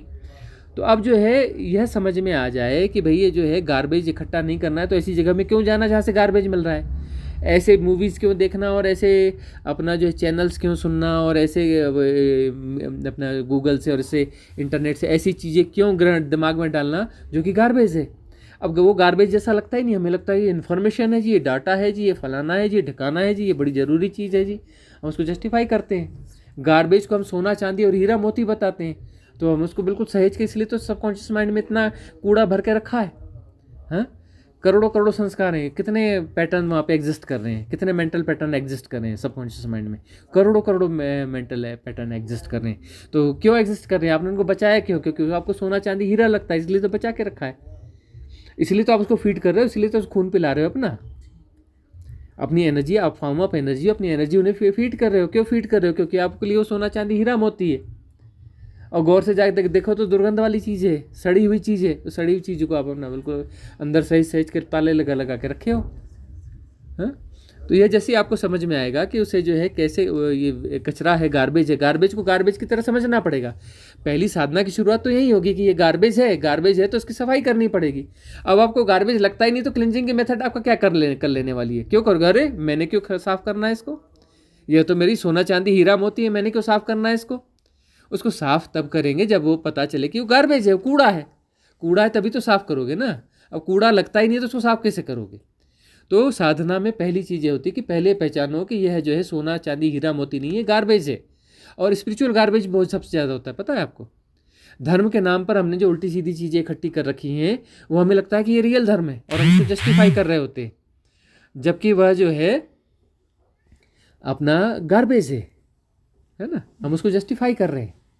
तो स्पिरिचुअल गार्बेज बहुत खतरनाक चीज़ है। वो हमें लगता है ये कोहिनूर हीरा है, धर्म के नाम पर उल्टा सीधा कुछ भी बटोर लिया है और हमें लगता है कि बिल्कुल बड़ी बड़ी काम की चीज़ है, कोहिनूर हीरे।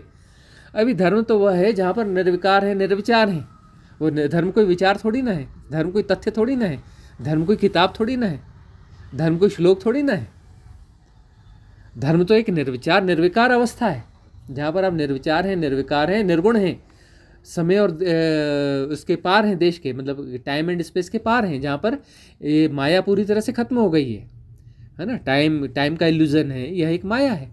स्पेस का इल्यूजन एक माया है। ये सारे माया जो है जहाँ विसर्जित हो चुकी है ना। माया रहित अवस्था वहाँ पे अमनी दशा होगी, वहाँ पर मन नहीं हो सकता। जहाँ माया है मतलब मन है, मन है मतलब माया है। तो मन और माया जहाँ विसर्जित हो जाती है, जहाँ टाइम एंड स्पेस जैसे इल्यूजन सारे डिजॉल्व हो जाते हैं, वहाँ जा करके जो है वह बात, वहाँ पर धर्म घटता है। वहाँ धर्म घटता है। धर्म कोई चीज़ थोड़ी ना है, धर्म तो गड हैपनिंग है, घटता है। धर्म में आप होते हैं, धर्म जो है धर्म को आप जीते हो। धर्म कोई लिखा पढ़ी वाली बात थोड़ी नहीं है, क्या कहा सुनी वाली बात थोड़ी ना। धर्म तो जीने वाली बात है, उसको जिया जाता है, निशब्द जिया जाता है ना। उसमें उसके कोई शब्द नहीं हो सकते, उसको कोई शब्द नहीं होते। धर्म को जिया जाता है, जीने वाली चीज़ है। तो जब धर्म के एस्पेक्ट्स सारे क्लियर होंगे, वो चीज़ें क्लियर होंगी, फंडामेंटल क्लियर होंगे, तब तो आप गार्बेज बटोरना बंद करोगे ना। तो वो जो आपको लगता है कि बड़ी ज़रूरी चीज़ है जी वहाँ उनको निभाना, अरे बिल्कुल ज़रूरी नहीं हो। आप गार्बेज बटोर रहे हो। गार्बेज बटोर रहे हो मतलब जो है आप और नए जन्मों का इंतजाम कर रहे हो, आपकी अपनी यात्रा को और लंबी कर रहे हो, मुक्ति की यात्रा को और लंबा रहे हो आप, और पोस्टपोन कर रहे हो। पोस्टपोनमेंट आप बढ़ा रहे हो। मुक्ति का पोस्टपोनमेंट इतना समय तक चला आया है और आगे उसको और बढ़ाने के लिए तैयारी कर रहे हो। गार्बेज बटोरने का मतलब, गार्बेज को आपको समझना पड़ेगा ना कि कैसे आप गार्बेज इकट्ठा करते हो। उस अपने मेंटल पैटर्न को आप समझो, उस अपनी आदतों को समझो कि कैसे आप जो है गार्बेज इकट्ठा करते हो, गार्बेज को जस्टिफाई करते हो, इकट्ठा करने की प्रोसेस को जस्टिफाई करते हो। कह रहे बहुत ज़रूरी चीज़, इसके बगैर नहीं चल सकता, और ऐसा है और वैसा है और फलाना है और ठिकाना है। उस गार्बेज को इकट्ठा करने की प्रैक्टिसेस को आप जस्टिफाई करते हो आप। और जबकि उस समय के साथ होना ही चाहिए था कि उस समय को जो है साधना में दिया जाना चाहिए था। वो कोई वैल्यू टाइम नहीं है, वह उस समय को साधना में दिया जाना चाहिए। साधना के लिए बिल्कुल समय नहीं है, बिल्कुल बिजी हैं जी हम। और जन्म किस लिए लिया था? साधना के लिए लिया था कि साधना ही करेंगे, बाकी किसी चक्कर में पड़ेंगे नहीं। और साधना के लिए समय नहीं बचता जी, हम इतने बिजी हैं, ये फलाना है ढिकाना है। आई बात समझ में आपको? जी जी जी जी।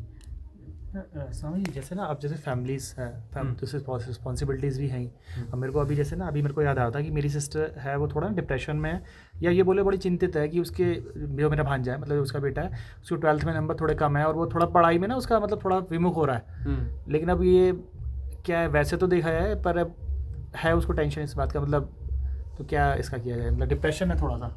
हाँ, अब डिप्रेशन के लिए हम कोई भी कारण ढूंढ लेते हैं, है ना। और डिप्रेशन होना चाहता है, जैसे आपने कहा कि आपकी वाइफ को डिप्रेशन है ना। वियत नाम का एक लड़का मेरे साथ था, नेपाल में हम लोग साथ में रह रहे थे। तो बहुत अच्छा आर्टिस्ट था वो, और बहुत अच्छे स्केच वगैरह बनाता था। बिल्कुल आपको बिठाल के आपका स्केच तुरंत उतार देगा। तो वह जो है उसका नाम डेंग फैम। तो वह जो है उसने कहा कि जो है मैं डिप्रेशन में रहता हूँ स्वामी जी, मेरा कुछ बताओ। मैं कहा कुछ और बताओ अपने बारे में। बोले मेरा भाई भी डिप्रेशन में रहता है। मैं कहा कुछ और बताओ अपने बारे में। बोले मेरे पिताजी भी डिप्रेशन में है। मैं कहा और? बोले 12 की सारी फैमिली मेम्बर डिप्रेशन में है। मैं कहा और कुछ बताओ? बोले मेरे पड़ोसी भी डिप्रेशन में है। मैं और बताओ? बोले मेरे मोहल्ले वाले भी डिप्रेशन में है। मैं कहा कि तुम्हारी राष्ट्रीय समस्या है क्या? बोल के आपने ठीक पहचाने, हमारी राष्ट्रीय समस्या है। क्यों समस्या है? तो बस अपना जो है वो साधना जीवन में है नहीं, जीवन में साधना नहीं है, जीवन में कुछ ऐसा नहीं है जो ठीक ठीक क्रिएटिव हो, इसके कारण जो है डिप्रेशन बहुत ज़्यादा है। मैं कहा जो जीवन में क्रिएशन कुछ ऐसी कुछ चीज़ें करना चालू करो, साधना उसमें जीवन में डालो, साधना जीवन में आएगी तभी जो डिप्रेशन हटेगा। डिप्रेशन का मतलब ये है कि हम जिस पाथ पर हैं वो पाथ हमें लग रहा है कि हम रॉन्ग पाथ पे चल रहे हैं, ज़बरदस्ती चल रहे हैं, रॉन्ग पाथ पे चल रहे हैं, है ना। डिप्रेशन का मतलब क्या है कि हम जो करने के लिए आए थे वो हम कर नहीं रहे हैं, तो डिप्रेशन आएगा ही आएगा। तो हमको आइडेंटिफाई करना पड़ेगा ना कि हम यहाँ क्यों हैं, हम कौन हैं, क्यों हैं और क्या करने के लिए आए हैं और क्या करना चाहिए हमें। तो जब हमें पता चलेगा कि हमें क्या करना चाहिए और राइट पाथ हमें पता चलेगा तो फिर अब डिप्रेशन हट जाएगा। गलत पाथ पे चल रहे हैं तो डिप्रेशन आएगा ही कि भाई हम इस चीज़ के लिए पैदा ही नहीं हुए और इस चीज़ करने के लिए पैदा नहीं, और वही चीज़ हम किए जा रहे हैं, है ना। जिस मार्ग पे हमें नहीं जाना है उस मार्ग पे हम चल रहे हैं, और जिस मार्ग पे चलना है उसको हम पोस्टपोन कर रहे हैं। तो ये जो है बाकी चीज़ें तो व्यवहारिक सत्य तो चलेंगे ही कि देखो परिवार है, समाज है, तो ऐसे ही चलेगा, ये तो रहेगा ही रहेगा, है ना। अपना धन और कमाना और नौकरी और जॉब ये सब करना ही पड़ता है, समाज की व्यवस्था है, मनुष्य एक सामाजिक प्राणी है, ये तो होगा ही होगा। तो इसमें कुछ इन्फ्लुएंस स्ट्रीम्स को हम डिनाई नहीं कर सकते जब तक तो उनके साथ अभिनयपूर्वक हम बने रहते हैं, इसको भी वह भी सब ठीक है। बाल है, बच्चे, परिवार है, घर तो चाहिए, घर की व्यवस्था चाहिए, है ना, भोजन बनाना पड़ता है, ये करना पड़ता है, ईंधन जुटाना पड़ता है ना, बैंक अकाउंट मेंटेन करना पड़ता है ना, ये सारी चीज़ें, ये सब तो रहेगा ही रहेगा। अब सवाल क्या है कि इस बीच में जो है वो असली चीज़ है, उसको हम कैसे बीच में डालें, उसको पहचानें कि जीवन में जो है साधना की जरूरत है, साधना को लाएं और वो करें। अब हमें लग रहा है कि बेटे के कारण हम परेशान हैं, अरे बेटा तो आपका बेटा है ही नहीं, किस वहम में पड़े हो, नदी नाव संजोग है ना भाई। वो तो ठीक है कि किसी क्षण में थोड़ा सा अटपटा लगेगा आपको, लेकिन सच तो सच है ना, ऑपरेशन को ऑपरेशन ही करना पड़ेगा जहाँ ऑपरेशन की जरूरत है। तो जो है बच्चे पैदा क्यों किए जाते हैं, बच्चे पैदा किए जाते हैं, बच्चे नहीं पैदा किए जाते, वो तो एक आवेग होता है ना। पति पत्नी का एक आवेग होता है, अपने आवेग में जाते हैं, उसमें बच्चा पैदा हो जाता है। कोई तय किया था कि ऐसा बच्चा होगा और ऐसा होगा और ये होगा और फलाना होगा। बच्चे भी इसलिए पैदा करते हैं इन्फ्लुएंस सिस्टम की, बच्चा होना चाहिए इसलिए बच्चा है जी। बच्चा इसलिए पैदा कर रहे हैं कि बुढ़ापे में काम आएगा, हिसाब किताब है वहाँ तो सारा कुछ ना। और वो बच्चा कौन सा, आपने बच्चे को बुलाया था कि फलाने तू तेरी ये सोल तेरे को आना है, यहाँ पैदा होना है, उससे कोई बातचीत हुई थी क्या आपकी? अरे रैंडमली कोई भी सोल आ गई, क्यों आ गई? उसको कोई गर्भ चाहिए था, वो ढूंढ ही रही थी कि कोई मियाँ बीवी अपना कुछ करें तो हमको जगह मिले तो घुस गई तो उसको शरीर चाहिए था, शरीर इसलिए चाहिए था कि उसको अपना काम करना है। क्या काम करना है? उसको अपने साधना करके मुक्ति करनी है। लेकिन जो है वो भी और फिर माया में फंस जाएगा, फिर अपने चक्कर में फंस जाएगा। अब जो है वो बच्चा पैदा हुआ है और उसको जो है ऐसा लगता है कि नहीं मेरे पढ़ाई लिखाई में मन नहीं लगता, किसी और चीज़ में मन लगता है ना। नहीं लगता तो नहीं लगता, वो अपनी यात्रा को जी रहा है वो, है ना। वो आपकी चीज़ों को पूरा करने के लिए नहीं आया, वो अपनी यात्रा करने के लिए आया है। उसके अपने कर्म प्रारब्ध हैं, वो अपने कर्म प्रारब्ध के हिसाब से चलेगा। आप थोड़ी ना उसका भविष्य तय कर सकते हो। वहम होता है कि नहीं हमें कम करेंगे, ये करेंगे, माँ बाप ऐसे हैं तो ये ऐसा ये फलाना है, तो ऐसा कुछ भी नहीं होता। बहुत सारे गड़बड़ माँ बाप के बच्चे बहुत अच्छे निकलते हैं, बहुत सारे अच्छे माँ बाप के बच्चे जो गड़बड़ निकलते हैं। और ऐसा एक दो उदाहरण नहीं है, ऐसे करोड़ों उदाहरण पूरी दुनिया में मिल जाएंगे, है ना। उसके बावजूद भी हमें समझ में नहीं आता कि मामला क्या है। उसके कारण हम डिप्रेशन में जी, क्यों डिप्रेशन में कि लड़का फिर ऐसा कुछ नहीं करेगा तो फिर आगे कमाएगा कैसे, और फिर बुढ़ापे में हमारी देखभाल कैसे करेगा। किसकी चिंता है? अपनी चिंता, है ना। इस प्रकार की चिंता हो जाती है। और जो है क्या गारंटी है कि वो सक्सेस हो जाएगा तो वह सेवा करेगा। बहुत सारे लोग बच्चे सक्सेस हो गए, वो तो माँ बाप को याद भी नहीं करते, वो विदेश में जाके बस गए, उधर बस गए, उनका कोई लेना देना ही नहीं है ना, माँ बाप को मतलब ही नहीं है। और बहुत सारे ऐसे बच्चे हैं जो पढ़े लिखे नहीं, ये नहीं, छोटा मोटा धंधा करते, काम धंधा करते, लेकिन माँ बाप की बड़ी सेवा करते। ऐसे देखा जाए तो बड़े सफल से हैं, कुछ खास नहीं है, छोटा मोटा धंधा करते हैं, थोड़ा बहुत पैसा कमा के आते हैं, लेकिन माँ बाप को जो है अपना ख्याल रखते हैं, जितना बन पड़ता है बराबर कर देते हैं। तो ये तो कोई पैमाना हुआ ही नहीं, है ना। हम उसके कारण डिप्रेशन में जी, उसके कारण डिप्रेशन में क्यों हो भाई? वो अलग अपनी यात्रा पर है, वो बीइंग है, उसके कारण आप जबरदस्ती डिप्रेशन में जा रहे हो। आप डिप्रेशन में अपने पहचानो, डिप्रेशन में क्यों? डिप्रेशन में इसलिए हो कि आपको क्या करना चाहिए आपको वो पता ही नहीं है। आप कौन हो यही पता नहीं है। आप हो कौन? मैं कौन हूँ? तो बोलेगा मैं फलाना हूँ। अरे भाई ये नाम तो अभी भी मिला है तुमको। और जो है ना ये नाम इसलिए मिला कि फलाना रिश्तेदार जो है ना वो थोड़ी देर लेट आया था, वो 10 मिनट पहले आता ना तो नाम वह रखता और दूसरा नाम रखता, है ना। वो नाम सोच के आया था, लेकिन आपने रख दिया था तो चलो बोले अब रख दिया तो रख दिया। तो ये तो नाम है ना, ये किस नाम रूप के चक्कर में पड़े हो? सारे नाम रूप तो धोखे हैं, नदी नाव संजोग है। मैं फलाना हूँ जी, मैं फलाना टीचर। जो टीचर कहाँ होता है? मुझे टीचर उसे मिलाओ ना, एक प्लेट में टीचर रख के ले आओ ना मेरे को, या एक बैग टीचर लेके मैं चाहिए, कोई बोलता है कि नहीं मैं फलाने देश से हूँ, मैं भी देश को बुलाओ ना, चाय पियेंगे देश के साथ में बैठ के, थोड़ा ताश वाश खेलेंगे। जानते हो आप किसी देश को, जानते हो? आएगा? फ़ोन करो ना देश को। हाँ, नहीं आएगा ना। मेरा मन बोले बहुत दुखी है, मेरा मन फलाना है, तो बुलाओ ना मन को, बैठा लो ना, मन के साथ बैठते हैं, थोड़ा सा गपशप करते हैं, मन को बुलाओ तो उसको जो चाय पानी पिलाते हैं, मिलेगा मन कहीं। अच्छा, ये मेरा हम जो है बिल्कुल एकदम ऐसी चीज़ों के पीछे लगे रहते जो है ही नहीं। किन चीज़ों के पीछे पड़े हो, एग्जिस्ट ही नहीं करती हैं चीज़ें, और उस चीज़ के लिए हम जाने क्या क्या करते रहते हैं। बहुत सारी चीज़ें एग्जिस्ट ही नहीं करती। तो अब ठीक है, अब समाज है, समाज मतलब ठीक है, ये कुछ ऐसी धारणाएं हैं जो व्यवहारिक सत्य हैं। ठीक है, देश भी काम करेगा, देश की धारणा काम करेगी, समाज की धारणा काम करेगी, ये धारणा काम करेगी, धारणा काम करेगी, करने दो, हमें क्या लेना देना। लेकिन अंदर से तो हमें जानना चाहिए ना कि एक धारणात्मक मास हिप्नोटिज्म है, एक सामूहिक धारणा है, सार्वभौमिक अपना धारणा है, और सार्वभौमिक धारणाएं अपना काम करती हैं। ये इन्फ्लुएंस सिस्टम्स हैं, और इसके लिए संसार के लिए ज़रूरी है, इस तथाकथित संसार के लिए इसलिए है, वो चल रही है, हमें किसी का विरोध नहीं करना है। लेकिन हमें अंदर से तो पता होना चाहिए ना कि ये धारणाएं सत्य नहीं है, हमें पता तो होना चाहिए ना।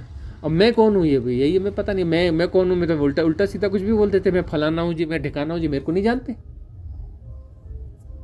तो ठीक है, आप फलाने हो तो 500 साल पहले आप क्या करते थे बताओ? आप टीचर हो तो 100 साल पहले आप क्या कौन से स्कूल में थे? हाँ, कुछ नहीं मालूम ना। नहीं 100 साल पहले कौन से स्कूल में थे आप? और हैं, हम कुछ तो भी ऐसे बोलते हैं, अरे नदी नाव से छोटी मोटी भूमिकाएं हैं, छोटा मोटा कुछ है, उसको हम ऐसा मान लेते हैं कि यह मैं हूँ। अब वो जो रॉन्ग आइडेंटिटी यदि आप क्रिएट कर रहे हो और उसके साथ जुड़ रहे हो, तो आप अपने अवसर को ख़त्म कर रहे हो। रॉन्ग आइडेंटिटी के साथ जियोगे तो राइट आइडेंटिटी, राइट पाथ पे तो आप जा ही नहीं सकते ना। रॉन्ग आइडेंटिटी को जिसने पकड़ के रखा है तो राइट पाथ पे वो जाएगा कैसे? कैसे संभव है? वो तो वहाँ से हिल ही नहीं सकता ना, वो तो गलत को जी रहा है, गलत को जी रहा है, सही दिशा में जाएगा कैसे?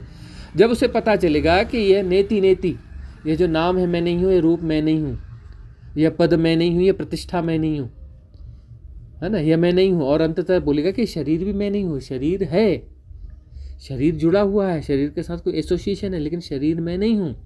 नदी नाव संजोग है, कुछ समय पहले मिला है, कुछ समय में निकल जाएगा, इससे संबंध टूट जाएगा। यह मैं नहीं हूँ।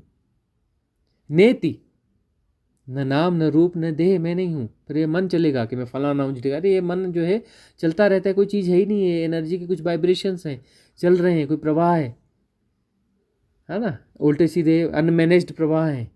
यह मैं नहीं हूँ। नेति, ये भाव, यह मैं नहीं हूँ। नेति नेति नेति नेति, यह भी मैं नहीं हूँ, यह भी मैं नहीं हूँ, यह भी मैं नहीं हूँ, यह भी मैं नहीं हूँ।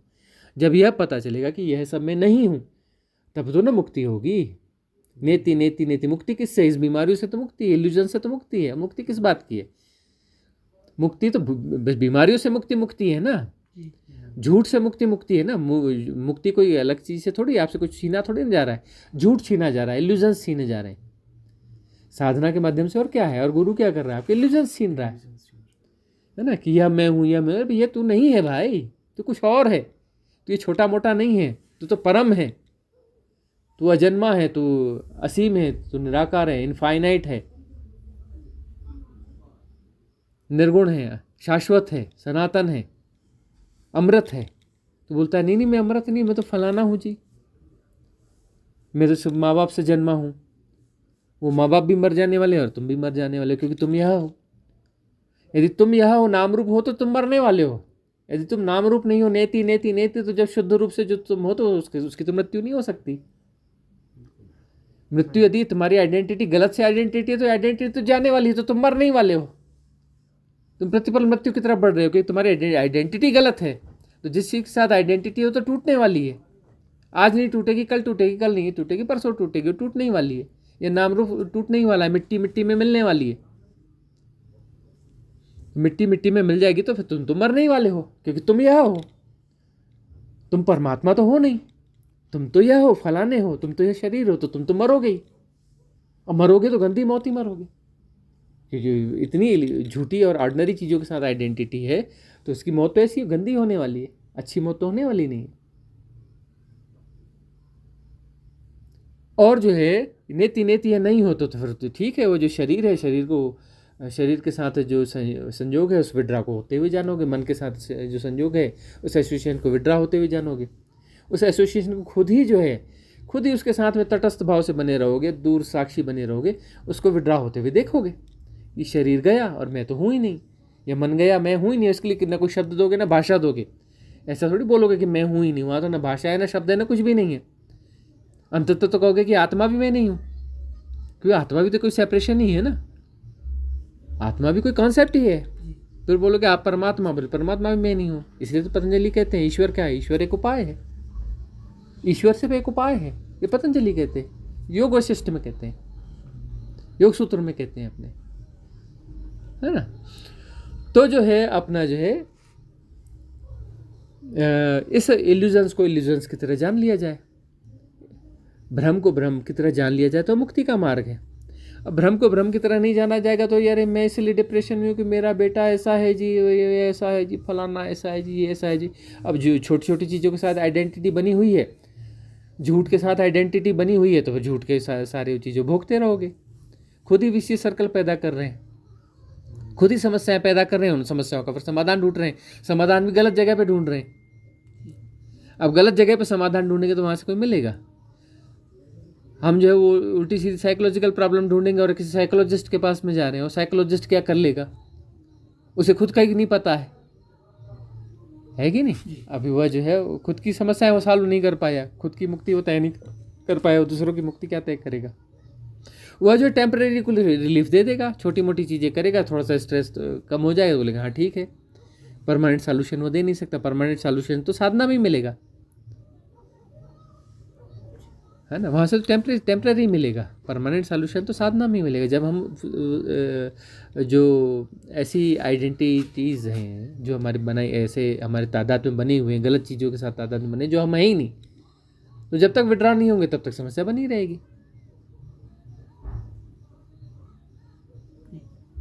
स्वामी जी, ऐसे में जैसे अभी भाई साहब ने बताया, अपनी भूमिका को लेके कई बार संशय होता है। जैसे बच्चा है, अभी उसका फेज चल रहा है कि वो डेवलपमेंट में 12th पास कर लिए, जैसे मार्क्स कम रह गए उसके कुछ मान लीजिए, तो अब अपनी भूमिका को लेकर संशय आता है कि ऐसे में मैं क्या करूं। उस चीज़ को लेकर कई बार चिंताग्रस्त हो जाता है व्यक्ति।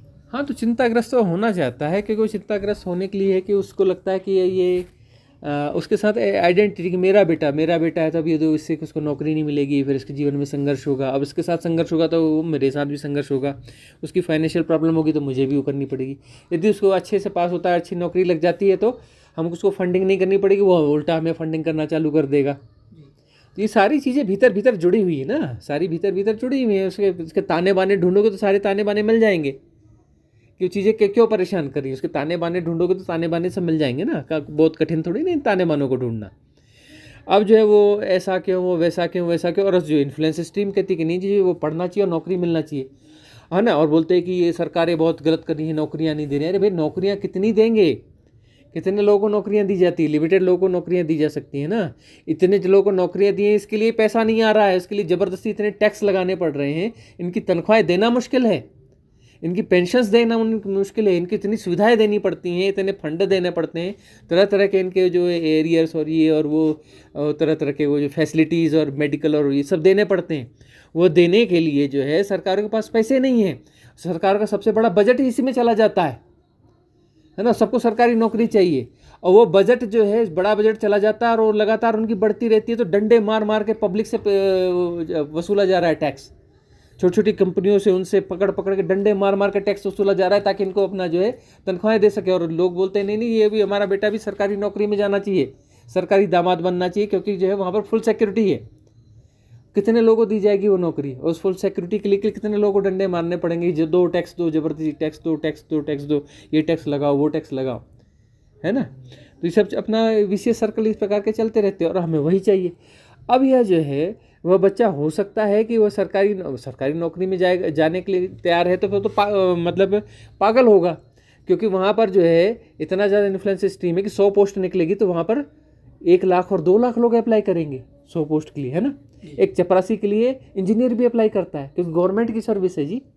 आपको मालूम है, चपरासी की पोस्ट निकलती है तो उसमें हज़ारों की संख्या में इंजीनियर्स भी अपने अप्लाई करते हैं, क्योंकि इंजीनियर वो वाली नौकरी तो मिल नहीं रही। अब यदि किसी में कोई क्वालिटी है, यदि वो सहजता से, स्वाभाविकता से अपने जीवन को जी रहा है, तो वह जो कुछ भी करेगा अच्छा करेगा, है ना। हम तो बहुत सारे ऐसे लोगों को जानते हैं कि जो चाय बनाते हैं और या छोटा सा एक कॉर्नर बनाते हैं और उसमें स्नैक्स बेचते हैं। उनके स्नैक्स बड़े पॉपुलर हैं जी, है ना। वो अपनी फ्रेंचाइज चला रहे हैं जी, चाय वाला करके अपना एक है, चाय टपरी और चाय फलाना और MBA चाय वाला।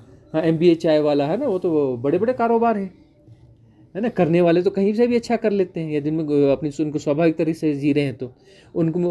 और जो ऐसा पढ़ लिया तो वो अपना किसी काम का ही नहीं रहा, बोले पढ़ के डिग्री भी ले ली ज़बरदस्ती की और वो अपना बोले छोटे काम में कर नहीं सकता, और वो किसी लायक का है ही नहीं, ना इस लायक का है ना उस लायक का है, वहाँ कुछ नौकरी देने के लिए तैयार नहीं है, उसकी काबिलियत ही नहीं है, और जिस काम के लिए उसकी काबिलियत है उसको करने के लिए तैयार नहीं, उसको छोटा मानता है ना। अब जो है बहुत सारे ऐसे लोग हैं जो कुम्हार हैं, बड़े अच्छे अच्छे वो चीज़ें बनाते हैं और बना करके वो जो बड़े बड़े उसमें बिक रहे हैं, उनके एग्जीबिशंस में उनके बिक रहे हैं, है ना। बड़ी महंगी महंगी चीज़ें उनके वो बिक जाते हैं, तो आर्टिस्ट बन जाते हैं। भाई उनको आर्टिस्ट बनने से हम रोक देते हैं कि हम खेलते हैं, अरे खेलने से क्या होगा, और पता चला कई लोग बच्चे जो अच्छे खेल करके कहाँ से कहाँ पहुँच जाते हैं, लेकिन हम उसमें उसको सपोर्ट नहीं करेंगे, उसको स्वाभाविकता को हम नहीं आने देता जी, खिलने नहीं देना चाहते। एक ही रास्ता है कि सबको सरकारी नौकरी मिलना चाहिए। सबको सरकारी नौकरी कैसे मिल जाएगी, कैसे संभव है। अब सब सरकारी नौकर हो जाएं बाय द वे, सबको सरकारी नौकरी मिल जाए तो दुनिया कैसे चलेगी। आप बोलोगे सब्जी लेने जाने, नहीं, सब्जी तो कोई बेचता ही नहीं है जी, सब्जी बेचने का तो काम होता ही नहीं है, सब सरकारी नौकर है। अनाज लाना है तो अनाज तो कोई उगाता ही नहीं है, सब सरकारी नौकर है ना। दुकान तो कुछ होती ही नहीं है। अच्छा, मकान बनाना, मकान कौन बनाएगा, सब सरकारी नौकर है, कोई मकान नहीं बनाएगा। सड़क तो सब होती ही नहीं है, सड़क तो सब टूट फूट गई, कौन मेंटेन करेगा, तो मजदूर है ही नहीं यहाँ पर, है ना। सब इंजीनियर को जो है सड़क तो बनाना नहीं है, उसको तो मजदूर चाहिए उसके लिए। तो ये सब किस चक्कर में पड़े हो कि सब अपना उसको ये पढ़ने में कमज़ोर है कि सीधा सीधा मतलब है आप इसकी मानसिकता में ताने बाने में जाओ भीतर। पढ़ने में अच्छा होना चाहिए ताकि उसको सरकारी नौकरी मिले। सेकेंडरी ये रहेगा कि किसी प्राइवेट सेक्टर में अच्छी जॉब मिल जाए, सेकेंडरी दूसरे नंबर पर रहेगा। और ये नहीं है तो फिर क्या है कि वो उसका कैसा होगा, क्या होगा, फिर हमारा क्या होगा, फिर हमको तो इसको तो वो ज़िंदगी भर पालना पड़ेगा, देना पड़ेगा, इसको फिर गलत आदत लग जाएगी, वो भी डर लगता है कि अब नौकरी नहीं लगी तो गलत आदत में पड़ जाएगा, नशा पता करेगा तो हमको मारेगा पीटेगा, फिर ये करेगा। बहुत सबकॉन्शियस माइंड के भीतर में जाओगे ना तो ये सारी चीज़ें दिखने लगेंगी और सारी चिंताएं वहाँ आने लगेंगी। हम उसकी स्वाभाविकता में जानेंगे, हमें पालने का ढंग ही गलत है।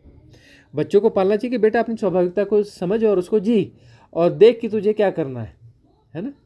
हमें जो बहुत सारे ऐसे वणिक समुदाय हैं वो हमें गलत लगते हैं। वो जो बोलते हैं अरे 8वीं 9वीं हो गया, चलो दुकान में बैठना चालू कर, अरे ये थोड़ा कर ले, बोलता है मैं तो दूसरा धंधा करना, चल कर ले, ये कर ले। उसको लगाते हैं, बोलते हैं यार ये बेवकूफ़ लोग हैं, ये लोग हैं, वो लोग हैं। वो उसको बचपन से ही लगा रहे हैं, बोले वो नौकरी कहाँ, नौकरी के चक्कर में जाएगा, ये प्रैक्टिकल ट्रेनिंग ले, ये असली ट्रेनिंग है। स्कूल की एजुकेशन जितनी ज़रूरी है थोड़ी बहुत ले ले, और प्राइवेट करके बस BA पास कर ले, कोई भी डिग्री लिया अपने पास में बताने के लिए, शादी ब्याह के लिए कि हाँ भाई पढ़ा लिखा है लड़का, बाकी असली ट्रेनिंग तो ये ले, है ना। उसको सब बताते हैं कि ये लिए अकाउंट सीख ले, थोड़ी सी अकाउंट्स की अपना जाके थोड़ी क्लासेस लिया, थोड़ा सा कंप्यूटर सीख ले, थोड़ा सीख ले और धंधा कर ले, है ना। इस प्रकार से उसको लगा देते हैं। कुछ ये नहीं जम रहा है तो दूसरा धंधा कर ले, ये कर ले, उसको लगा देते हैं और उसको हम बोलते हैं बेवकूफ़ है। अरे वो जो है वो कंपटीशन को कम कर रहा है, वो आपके सरकारी नौकरी की कंपटीशन को कम कर रहा है। अपने बच्चे को बोल रहा है कि सरकारी नौकरी मत जा, ऑलरेडी बहुत लोग हैं, कंपटीशन को कम कर रहा है और उसको हम गलत बोल रहे हैं, और बच्चे को सही दिशा में ले जा रहा है वह कि भाई दूसरी चीज़ कर, जो अपना ऐसी चीज़ कर जो अपना, हाँ, अपनी स्किल को डेवलप करो और वो कर ले। हम बहुत सारे इन्फ्लुएंसर्स को जी रहे हैं, वही तो हम कह रहे हैं कि इन्फ्लुएंस स्ट्रीम से ग्रस्त हैं, बहुत सारे इन्फ्लुएंसर्स को जी रहे हैं। इन्फ्लुएंसर्स को जी रहे हैं मतलब स्वाभाविक जीवन है ही नहीं। स्वाभाविक जीवन जहाँ नहीं है वहाँ समस्या ही समस्या है ना। स्वाभाविक जीवन को जियो ना भाई, कॉमन सेंस को प्रयोग करो, कॉमन सेंस का प्रयोग होना चाहिए ना, उसको राइट विजडम का प्रयोग करो। तो राइट विजडम के साथ यदि जी रहे हो तो वहाँ कोई समस्या होगी ही नहीं। हमें तो बस वही जो इन्फ्लुएंस स्ट्रीम जहाँ धक्का देती है वही अपनी मर्जी से कहाँ अपने सफ़र पे हमें, रुख हवाओं का जिधर का है उधर पे हम, उधर के हम हैं। वो जहाँ धक्का दे रही है इन्फ्लुएंस स्ट्रीम, हम उधर पे पहुँच जाते हैं। अपनी मर्जी से हमारा कोई सफ़र ही नहीं है। तो अपनी मर्जी का सफ़र होगा तो वहाँ आनंद होगा ना। आप कहते हो ना कि ये अपने पहाड़ों पे आप कैसे आ गए, क्या है, अरे भाई हमारी मर्जी का सफ़र है भाई, हम क्यों रहेंगे उसमें पॉल्यूशन वाली जगह में, क्यों रहेंगे हम वहाँ पर अपना गर्मी वाली जगह में और इसमें और मच्छरों को कटवाते फिरेंगे और ये करते रहेंगे? हमें पहाड़ों पे रहना है तो पहाड़ों पे रहेंगे। ठीक है, यहाँ पर कुछ कंसीडर करना पड़ेगा कि भाई वो वाली कुछ लग्जरीज वहाँ की नहीं मिलेंगी तो नहीं मिलेंगी तो नहीं मिलेंगी। भाई जीवन की जो बेसिक चीज़ें हमारे पास है कि रूम चाहिए छोटा सा तो रूम हमारे पास है, बिजली पानी की सुविधा चाहिए तो बिजली पानी की सुविधा है, जीवन के छोटे छोटे मोटे संसाधन चाहिए तो वो हमारे पास है ना। कुछ चीज़ें होनी चाहिए वो हो रही हैं, जो हो रही हैं तो हो रही है, ठीक है, कर लेते हैं। रोटी मिल जाती है, कपड़ा मिल जाता है, ज़रूरत की चीज़ें हो जाती है, हम अपने तरीके से जी रहे हैं, अपनी मर्जी से जी रहे हैं ना, अपनी मर्जी से अपने सफ़र पे हैं ना। तो हम वो गज़ल हमें पसंद है, अपनी मर्जी से कहाँ अपने सफ़र पे हम हैं, लेकिन हमें पता है कि हम अपनी मर्जी से अपने सफ़र पे हैं। जी, है ना। और वही बाकी आपकी समस्या क्या है कि अपनी मर्जी से अपने सफ़र पे नहीं है, तो वहाँ डिप्रेशन होगा ही होगा। जब अपनी मर्जी से अपने सफ़र पे नहीं है, आपको पता ही नहीं कि सफ़र कौन सा है, यही पता नहीं कि सफ़र करना कहाँ है, कौन से सफ़र के लिए आए थे, वही नहीं पता कि कौन से सफ़र के लिए आए थे। जीवन में साधना ही नहीं है, तो हम तो कहते हैं पूरा जीवन ही साधना है, उठना बैठना खाना पीना चलना फिरना हर कुछ साधना है, एवरीथिंग साधना में। तो सबके साथ में अवेयरनेस होनी चाहिए, जो अवेयरनेस जो है हर गतिविधि के साथ होना चाहिए, हर अवेयरनेस के साथ ही जीना चाहिए। तो अवेयरनेस के साथ जीना साधना है। वो तो इंटेंस मेडिटेशन घंटे भर के लिए करते हैं, क्यों करते हैं? क्योंकि अभी तो अपना जो है अवेयरनेस है ही नहीं, तो अवेयरनेस को पैदा करने के लिए किसी मेथड को अप्लाई कर रहे हैं। ध्यान थोड़ी ना किया जाता है, ध्यान कोई करने की चीज़ है, ध्यान कोई कृत्य है, ध्यान तो घटता है, हैपनिंग है। जो करते हैं वो विधि है, मेथड है, मेथड ऑफ मेडिटेशन नहीं, method for meditation. Method of meditation नहीं होता, मेथड फॉर मेडिटेशन होता है। और मेडिटेशन कभी हैपनिंग घटता है, अपने से घटता है, वो हमारी ताकत में नहीं कि मेडिटेशन कर लेंगे, कृत्य ही नहीं। जब सारे कृत्य विदा हो जाते, कर्ता विदा हो जाता है, उस अकर्ता में ध्यान घटता है।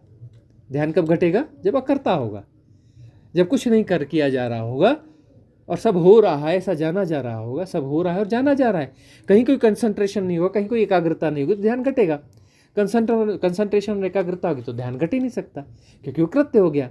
कृत्य जो है वो बीमार कृत्य हो गया कि किसी एक जगह हम फोकस कर रहे हैं, जबरदस्ती फोकस कर रहे हैं। क्यों फोकस कर रहे हो भाई? तो यदि वहाँ पर कोई एकाग्रता नहीं होगी, कोई कंसंट्रेशन नहीं होगा, तो सारी जो इंद्रियां हैं, सारे सेंसेस जो हैं साइमल्टेनियसली एक्टिव होंगे। साइमल्टेनियसली एक्टिव होंगे तो जैसा का तैसा उसे स्वीकार किया जाएगा। जो जैसा है वहाँ परम स्वीकार की भाव दशा आएगी। फोकस में कहाँ से परम स्वीकार आएगा? कंसंट्रेशन में कोई परम स्वीकार है? हम एक ही जगह फोकस कर रहे हैं, वो स्वीकार ही नहीं है हमें, तो हम कोई कंसंट्रेशन करेंगे ही नहीं। सारे सेंसेस साइमल्टेनियसली एक्टिव हैं। सुना जा रहा है, हम सुनते नहीं हैं। बेवकूफ़ लोग कहते हैं कि हम सुनते हैं जी। अरे कैसे सुनते हो? सुनना हो रहा है, देखना हो रहा है, हम देखते नहीं हैं। देखना हो रहा है, अपने से हो रहा है। आँख बंद करोगे तो भी अंधेरा दिखाई पड़ेगा, दिखना बंद नहीं होगा, विजनिंग बंद नहीं होती, सुनना बंद नहीं कर सकते। सेंसेशन अपने से हो रहे हैं, श्वास अपने से चल रही है ना, सारी चीज़ें अपने से हो रही हैं, दुनिया अपने से चल रही है। आप नहीं चला रहे हो दुनिया, हट जाओ, वहम हटा दो अपना। दुनिया चलाने वाले आप नहीं हो, दुनिया अपने से चल रही है। सब हो रहा है, सिर्फ जाना जा रहा है। हमारे हाथ में क्या है? एफर्टलेस नोइंग, बगैर प्रयास के जानना। बगैर प्रयास के जानना जब होता है और जो जैसा हो रहा है सब ठीक है, वैसा का वैसा स्वीकार है, परम स्वीकार की भाव दशा है, तो वहाँ हैपनिंग होती है। वहाँ कोई कर्ता मिट जाता है, कर्ता बचता ही नहीं है, अकर्ता की स्थिति आ जाती है। तो जो घटता है वो ध्यान है। वहाँ पूर्ण जागरूकता है कि जो हो रहा है जैसा का तैसा जाना जा रहा है, और हम कुछ नहीं कर रहे हैं, न कुछ समझने की कोशिश कर रहे हैं। Don't try to understand, don't analyse, don't define, don't categorise, कुछ भी नहीं करना है। सब हो रहा है और जाना जा रहा है। जाना जा रहा है मतलब मैं जान रहा हूँ नहीं, जाना जा रहा है। वह भी हमारी स्वभावगत स्थिति है, जाना जा रहा है। जानना भी स्वभावगत स्थिति है, वह भी हैपनिंग है, जाना चाह रहा है ना। अब हमारी परिभाषा ही गलत है कि वो जो फलाना शहर है, वो जो पहाड़ है। कैसे पहाड़ है भाई? पहाड़ हो रहा है, पहाड़ है कहाँ? हो रहा है, उसके अंदर जाके देखो, सब हो रहा है। एटॉमिक स्ट्रक्चर में जाओ, उसके कुछ हो रहा है वहाँ पर, गतियाँ हो रही हैं। इलेक्ट्रॉन मॉलिक्यूलर स्ट्रक्चर देखो, इलेक्ट्रॉन प्रोटॉन न्यूट्रॉन सब घूम रहे हैं वहाँ पर। उसको देखो, इलेक्ट्रॉन प्रोटॉन न्यूट्रॉन कोई कण नहीं है। क्वांटम थ्योरी पढ़ो, वाइब्रेशंस है, नृत्य हो रहा है वहाँ पर। उस नृत्य से ये पहाड़ हो रहा है, उस नृत्य से पहाड़ हो रहा है, ये नदी हो रही है ना, ये व्यक्ति हो रहा है, ये तितली हो रही है, ये पेड़ हो रहा है, ये घर हो रहा है, सब हो रहा है तो कुछ भी नहीं ना, कोई ठहरी हुई चीज़ है यहाँ। किस चीज़ को पकड़ो? पकड़ने का मतलब कोई ठहरी चीज़ है, हम उसे पकड़ रहे हैं। यहाँ कुछ पकड़ा ही नहीं जा सकता, कुछ ठहरा हो कुछ है ही नहीं यहाँ पर। सब बह रहा है, सब हो रहा है, सब हो रहा है, सब बह रहा है। यहाँ ठहरी हुई कोई चीज़ है ही नहीं, इसको समझना पड़ेगा। अब हो रहा है तो वहाँ प्रॉब्लम क्रिएट करोगे, धारणाओं में जी रहे हो। अरे भाई मतलब है बोलोगे तो धारणाओं में जी रहे हो, समस्या क्रिएट कर रहे हो। और हो रहा है में तो कोई समस्या है ही नहीं, कुछ है ही नहीं जी। यहाँ सब हो रहा है, हो रहा है तो हो रहा है। कैसे हो रहा है? अपने से हो रहा है, जैसा होना चाहिए वैसा हो रहा है, कुछ गलत है ही नहीं यहाँ पर, है ना। इसी को अपना कहने के ढंग रहे कि सब परमात्मा जो है वो संसार चला रहा है। लेकिन वहाँ पर वो जो है उल्टी सीधी बात होगी, क्योंकि परमात्मा बैठा है दफ्तर खोल करके वो संसार चला रहा है। क्योंकि परमात्मा दफ्तर खोल के बैठा है और वहाँ से सब ऑपरेट करता है वो। तो ऐसा परमात्मा किस काम का होगा जो किसी दफ्तर में बैठा है? उसकी सीमा है इतनी सी दफ्तर की, है? अब कण कण में भगवान, तो बोले नहीं कण कण के अंदर भगवान घुस के बैठा है। अरे घुस के नहीं बैठा है, वह जो हर कण के अंदर में जो वाइब्रेशन है एनर्जी के, वह जो है वह परमात्मा है। परमात्मा का मतलब उसके होने का ढंग है। वही इनफाइनाइट वैक्यूमनेस जो है वो नृत्यमय है। इनफाइनाइट वैक्यूमनेस है वह शिव, जो निर्गुण है, निराकार है, असीम है, शाश्वत है, सनातन है, बियॉन्ड टाइम एंड स्पेस है, और वही नृत्यमय है, वही नृत्यमय है। उसके होने का ढंग है नृत्यमय होना, तो उसके नृत्यमय होने का ढंग है। और वह नृत्यमय जो है संसार है। संसार कब बना? को बोलते इतने साल पहले बना, इतने साल पहले बना। क्या बेवकूफ़ी वाली बात है। अरे शाश्वत है, सनातन है। जैसे वह परमात्मा परम सत्य सनातन है, वह पराशिव सनातन है, वैसे उसकी लीला भी सनातन है। यह कभी शुरू नहीं हुई, यह अनादिकाल से। कभी कोई ऐसा समय नहीं कि जहाँ से कोई बिंदु है जहाँ से शुरू हुई। इसलिए समय एक इल्यूजन है। जब शुरू ही नहीं हुआ तो वर्तमान कहाँ से आया? तो वर्तमान भी एक झूठ है। भूत और भविष्य के बीच में तो वर्तमान होगा ना, ना भूत है ना भविष्य है, तो वर्तमान कहाँ से हुआ? अब भूतकाल है तो चलो भाई कहाँ से शुरू हुआ बताओ? करोड़ साल पहले, अरब साल पहले, खरब साल पहले, 100 अरब साल पहले, 100 खरब साल पहले। या एक काम करते हैं, एक के आगे जो है 1 अरब करोड़ जो है हम शून्य लगा देते हैं उतने साल पहले। वो तो कोई वैल्यू ही नहीं है। इनफाइनाइट के सापेक्ष में उसकी क्या वैल्यू है? कोई आंकड़ा ही है, 2 कौड़ी का आंकड़ा।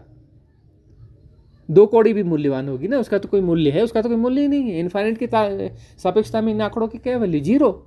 इनफाइनाइट की सापेक्षता में कोई भी आंकड़ा है उसकी वैल्यू कितनी होगी? 0, इक्वल टू 0। हाँ, स्पेस, ये फलाना जी ठिकाना जी। अरे कहाँ ये फलानी जगह? कैसे ये जगह हो गई? बनाओ नक्शा, जाओ पहले परिधि ढूंढ के आओ। गई परिधि है? हाँ, बोलोगे नहीं जी सौर मंडल है जी, सौर मंडल के आगे गैलेक्सी है जी, यूनिवर्स है जी, मल्टीवर्स है जी, फलाना है जी। जाओ ना, कहाँ तक जाओगे? तो पहुंचे नहीं ना कोई। अरे पहुंच भी जाओगे तो उसके आगे और कुछ होगा, उसके आगे और कुछ होगा, उसके आगे कुछ और होगा। हाँ, ये जो है मल्टीवर्स भी जो है किसी बहुत बड़े स्ट्रक्चर का एक छोटा सा मॉलिक्यूलर वो है। जैसे इलेक्ट्रॉन, प्रोटॉन, न्यूट्रॉन होता है, वैसा जो है मल्टीवर्स जो है वो किसी बड़े स्ट्रक्चर का छोटा सा एक मॉलिक्यूल है। और वो जो बड़ा स्ट्रक्चर है वो किसी और बड़े स्ट्रक्चर का मॉलिक्यूल है। वो और उसके ये तो अनंत है, ऐसे ही में निराकार है ना। तो वो जो है ये जो विराटता है, ये विराटता तो बिल्कुल यह भी असीम है ना, इनफाइनाइट है ना। सृजन भी इनफाइनाइट है, सृष्टि इनफाइनाइट है। इससे ब्रह्म तो प्रतिक्षण जो है अनंत पैदा होते हैं, अनंत खत्म हो जाते हैं। करोड़ों पैदा होते हैं। करोड़ों कोई फिगर होता है? छोटा सा फिगर है कोई? इनफाइनाइट की सापेक्षता में करोड़ों करोड़ों कोई वैल्यू होती है करोड़ों की? अरे अनंत ब्रह्म पैदा होते हैं प्रतिक्षण, और अनंत ब्रह्म प्रतिक्षण नष्ट होते हैं। अनंत, इनफाइनाइट। ब्रह्म मीन्स जो है जैसे एक बिग बैंग से एक ब्रह्म पैदा हुआ, बिग बैंग हुआ, एक ब्रह्म एक पैदा हुआ, कि ना ऐसे यूनिवर्स पैदा हुआ, यूनिवर्स है ना। तो ऐसे यूनिवर्स जो है पैदा होते हैं। यूनिवर्स मतलब द एक्सपांडिंग यूनिवर्स। ब्रह्म है ना, क्या ब्रह्म का क्या मतलब होता है? The expanding universe. ब्रह्म का मीनिंग यही तो है ना, द एक्सपांडिंग यूनिवर्स। हाँ, तो ऐसे जो है अनंत यूनिवर्स जो है प्रतिक्षण पैदा होते हैं और प्रतिक्षण नष्ट होते रहते हैं। और हर ब्रह्म जो है अपने किसी नियम को फॉलो करता है। द लॉ उसके अंदर इनबिल्ट है, इनबिल्ट है ना भाई। उस डांस में ही सब कुछ इनबिल्ट है ना। उसको हम नटराज कहते हैं। नटराज मतलब इनफाइनाइट जो वैक्यूमनेस है वो नृत्यमय है, वो नृत्यमय, वो शाश्वत नृत्य है, उसकी लीला है। नटराज बोलते हैं कि वही है और वही नृत्यमय भी है। तो नटराज है, शिव का नृत्यमय स्वरूप है। ये वो नृत्य कर रहा है। ये जाके देख लो मॉलिक्यूलर स्ट्रक्चर में नृत्य चल रहा है। अरे जाके कण कण में देखो ना, कण कण में भगवान मतलब नृत्य चल रहा है ना, उसी का तो नृत्य है ना। लाइट चला दो। नहीं, लाइट नहीं चलाओ। तो ये नृत्य उसी का तो चल रहा है ना, कण कण में भगवान में, तो कण कण में उसका नृत्य चल रहा है। अच्छा, ये था कि हमारी जो मतलब हमारी पावर वहाँ से मैच होनी चाहिए, बस मतलब सेपरेशन ना हो, जब साथ कुछ जागृत हो जाता है, और जो हमारी वो, मैं एक्चुअली लैंग्वेज भूल गया कि जब एक के बाद दूसरी कुंडली जागृत होती है, और ऐसे ऐसे हम पहुँचते लास्ट में, तो हमारी जो उनसे मैच होती है, तो हम उसको मानते हैं कि हम अब जागृत अवस्था में हैं। एक्चुअली ये मानने वानने वाली चीज़ें ही नहीं है, ये जानने वाली चीज़ें हैं। मानने से ही सारी, हाँ, और जानना भी हो रहा है, मतलब हाँ, नहीं, जानना तो बिल्कुल अलग चीज़ है, जानना तो गहन अनुभव की स्थितियाँ हैं। अब जो है ये जो बोल रहे हैं ना, चक्रास है, हाँ, तो इनकी चक्रों की क्लिनजिंग होती जाएगी, क्लिनजिंग होकर सातों चक्र अलाइनमेंट में आ जाएंगे, और वहाँ पर जो है समस्त में ऊर्जा प्रवाहित होगी, प्रवाहित होकर के जो ऊर्जा ब्रह्मरंध्र को, जो सहस्त्रार में जो ब्रह्मरंध्र है वहाँ पर छेद होगा, वहाँ से ऊर्जा निकल जाएगी, ऊपर निकल जाएगी, और वो जो है उसके साथ कनेक्ट हो जाएगी। ब्रह्मरंध्र खुलता है सहस्त्रार में, जो है वो एक वहाँ पे जाकर के एक छेद होगा। ऐसी अवस्था में भी इंसान जीवित रहता है, मतलब ये सब मतलब जीवित इंसान के साथ ही होती है ना, जीवित इंसान के साथ होता है, ब्रह्मरंध्र खुलता है और उसको तो पता भी नहीं चलता, दर्द भी नहीं होता, कुछ भी नहीं होता है, ना कोई उसके ऑपरेशन की जरूरत है, ना कोई वहाँ खून निकलता है, ना कोई वहाँ पे अपना कुछ होने वाला है, वो एक अपना हड्डी वहाँ पे उसमें अपना छेद होता है। हाँ, आज्ञा चक्र में भी कुछ होता है, तो वहाँ पे भी अपना छेद, कुछ टूट जाता है, कुछ हो जाता है, कपाल में कुछ अपना एक स्थिति बनती है, लेकिन उसका ना कोई दर्द होता है, ना पता चलता है, ना कुछ भी होता है। वो तो टूटने वाले को भी कभी 2 4 6 साल भर बाद कभी कहता है, अरे ये क्या हो गया, अरे ये क्या हो गया, वो तो कभी उसको कभी साल 2 साल 4 साल कभी बाद पता चलता है।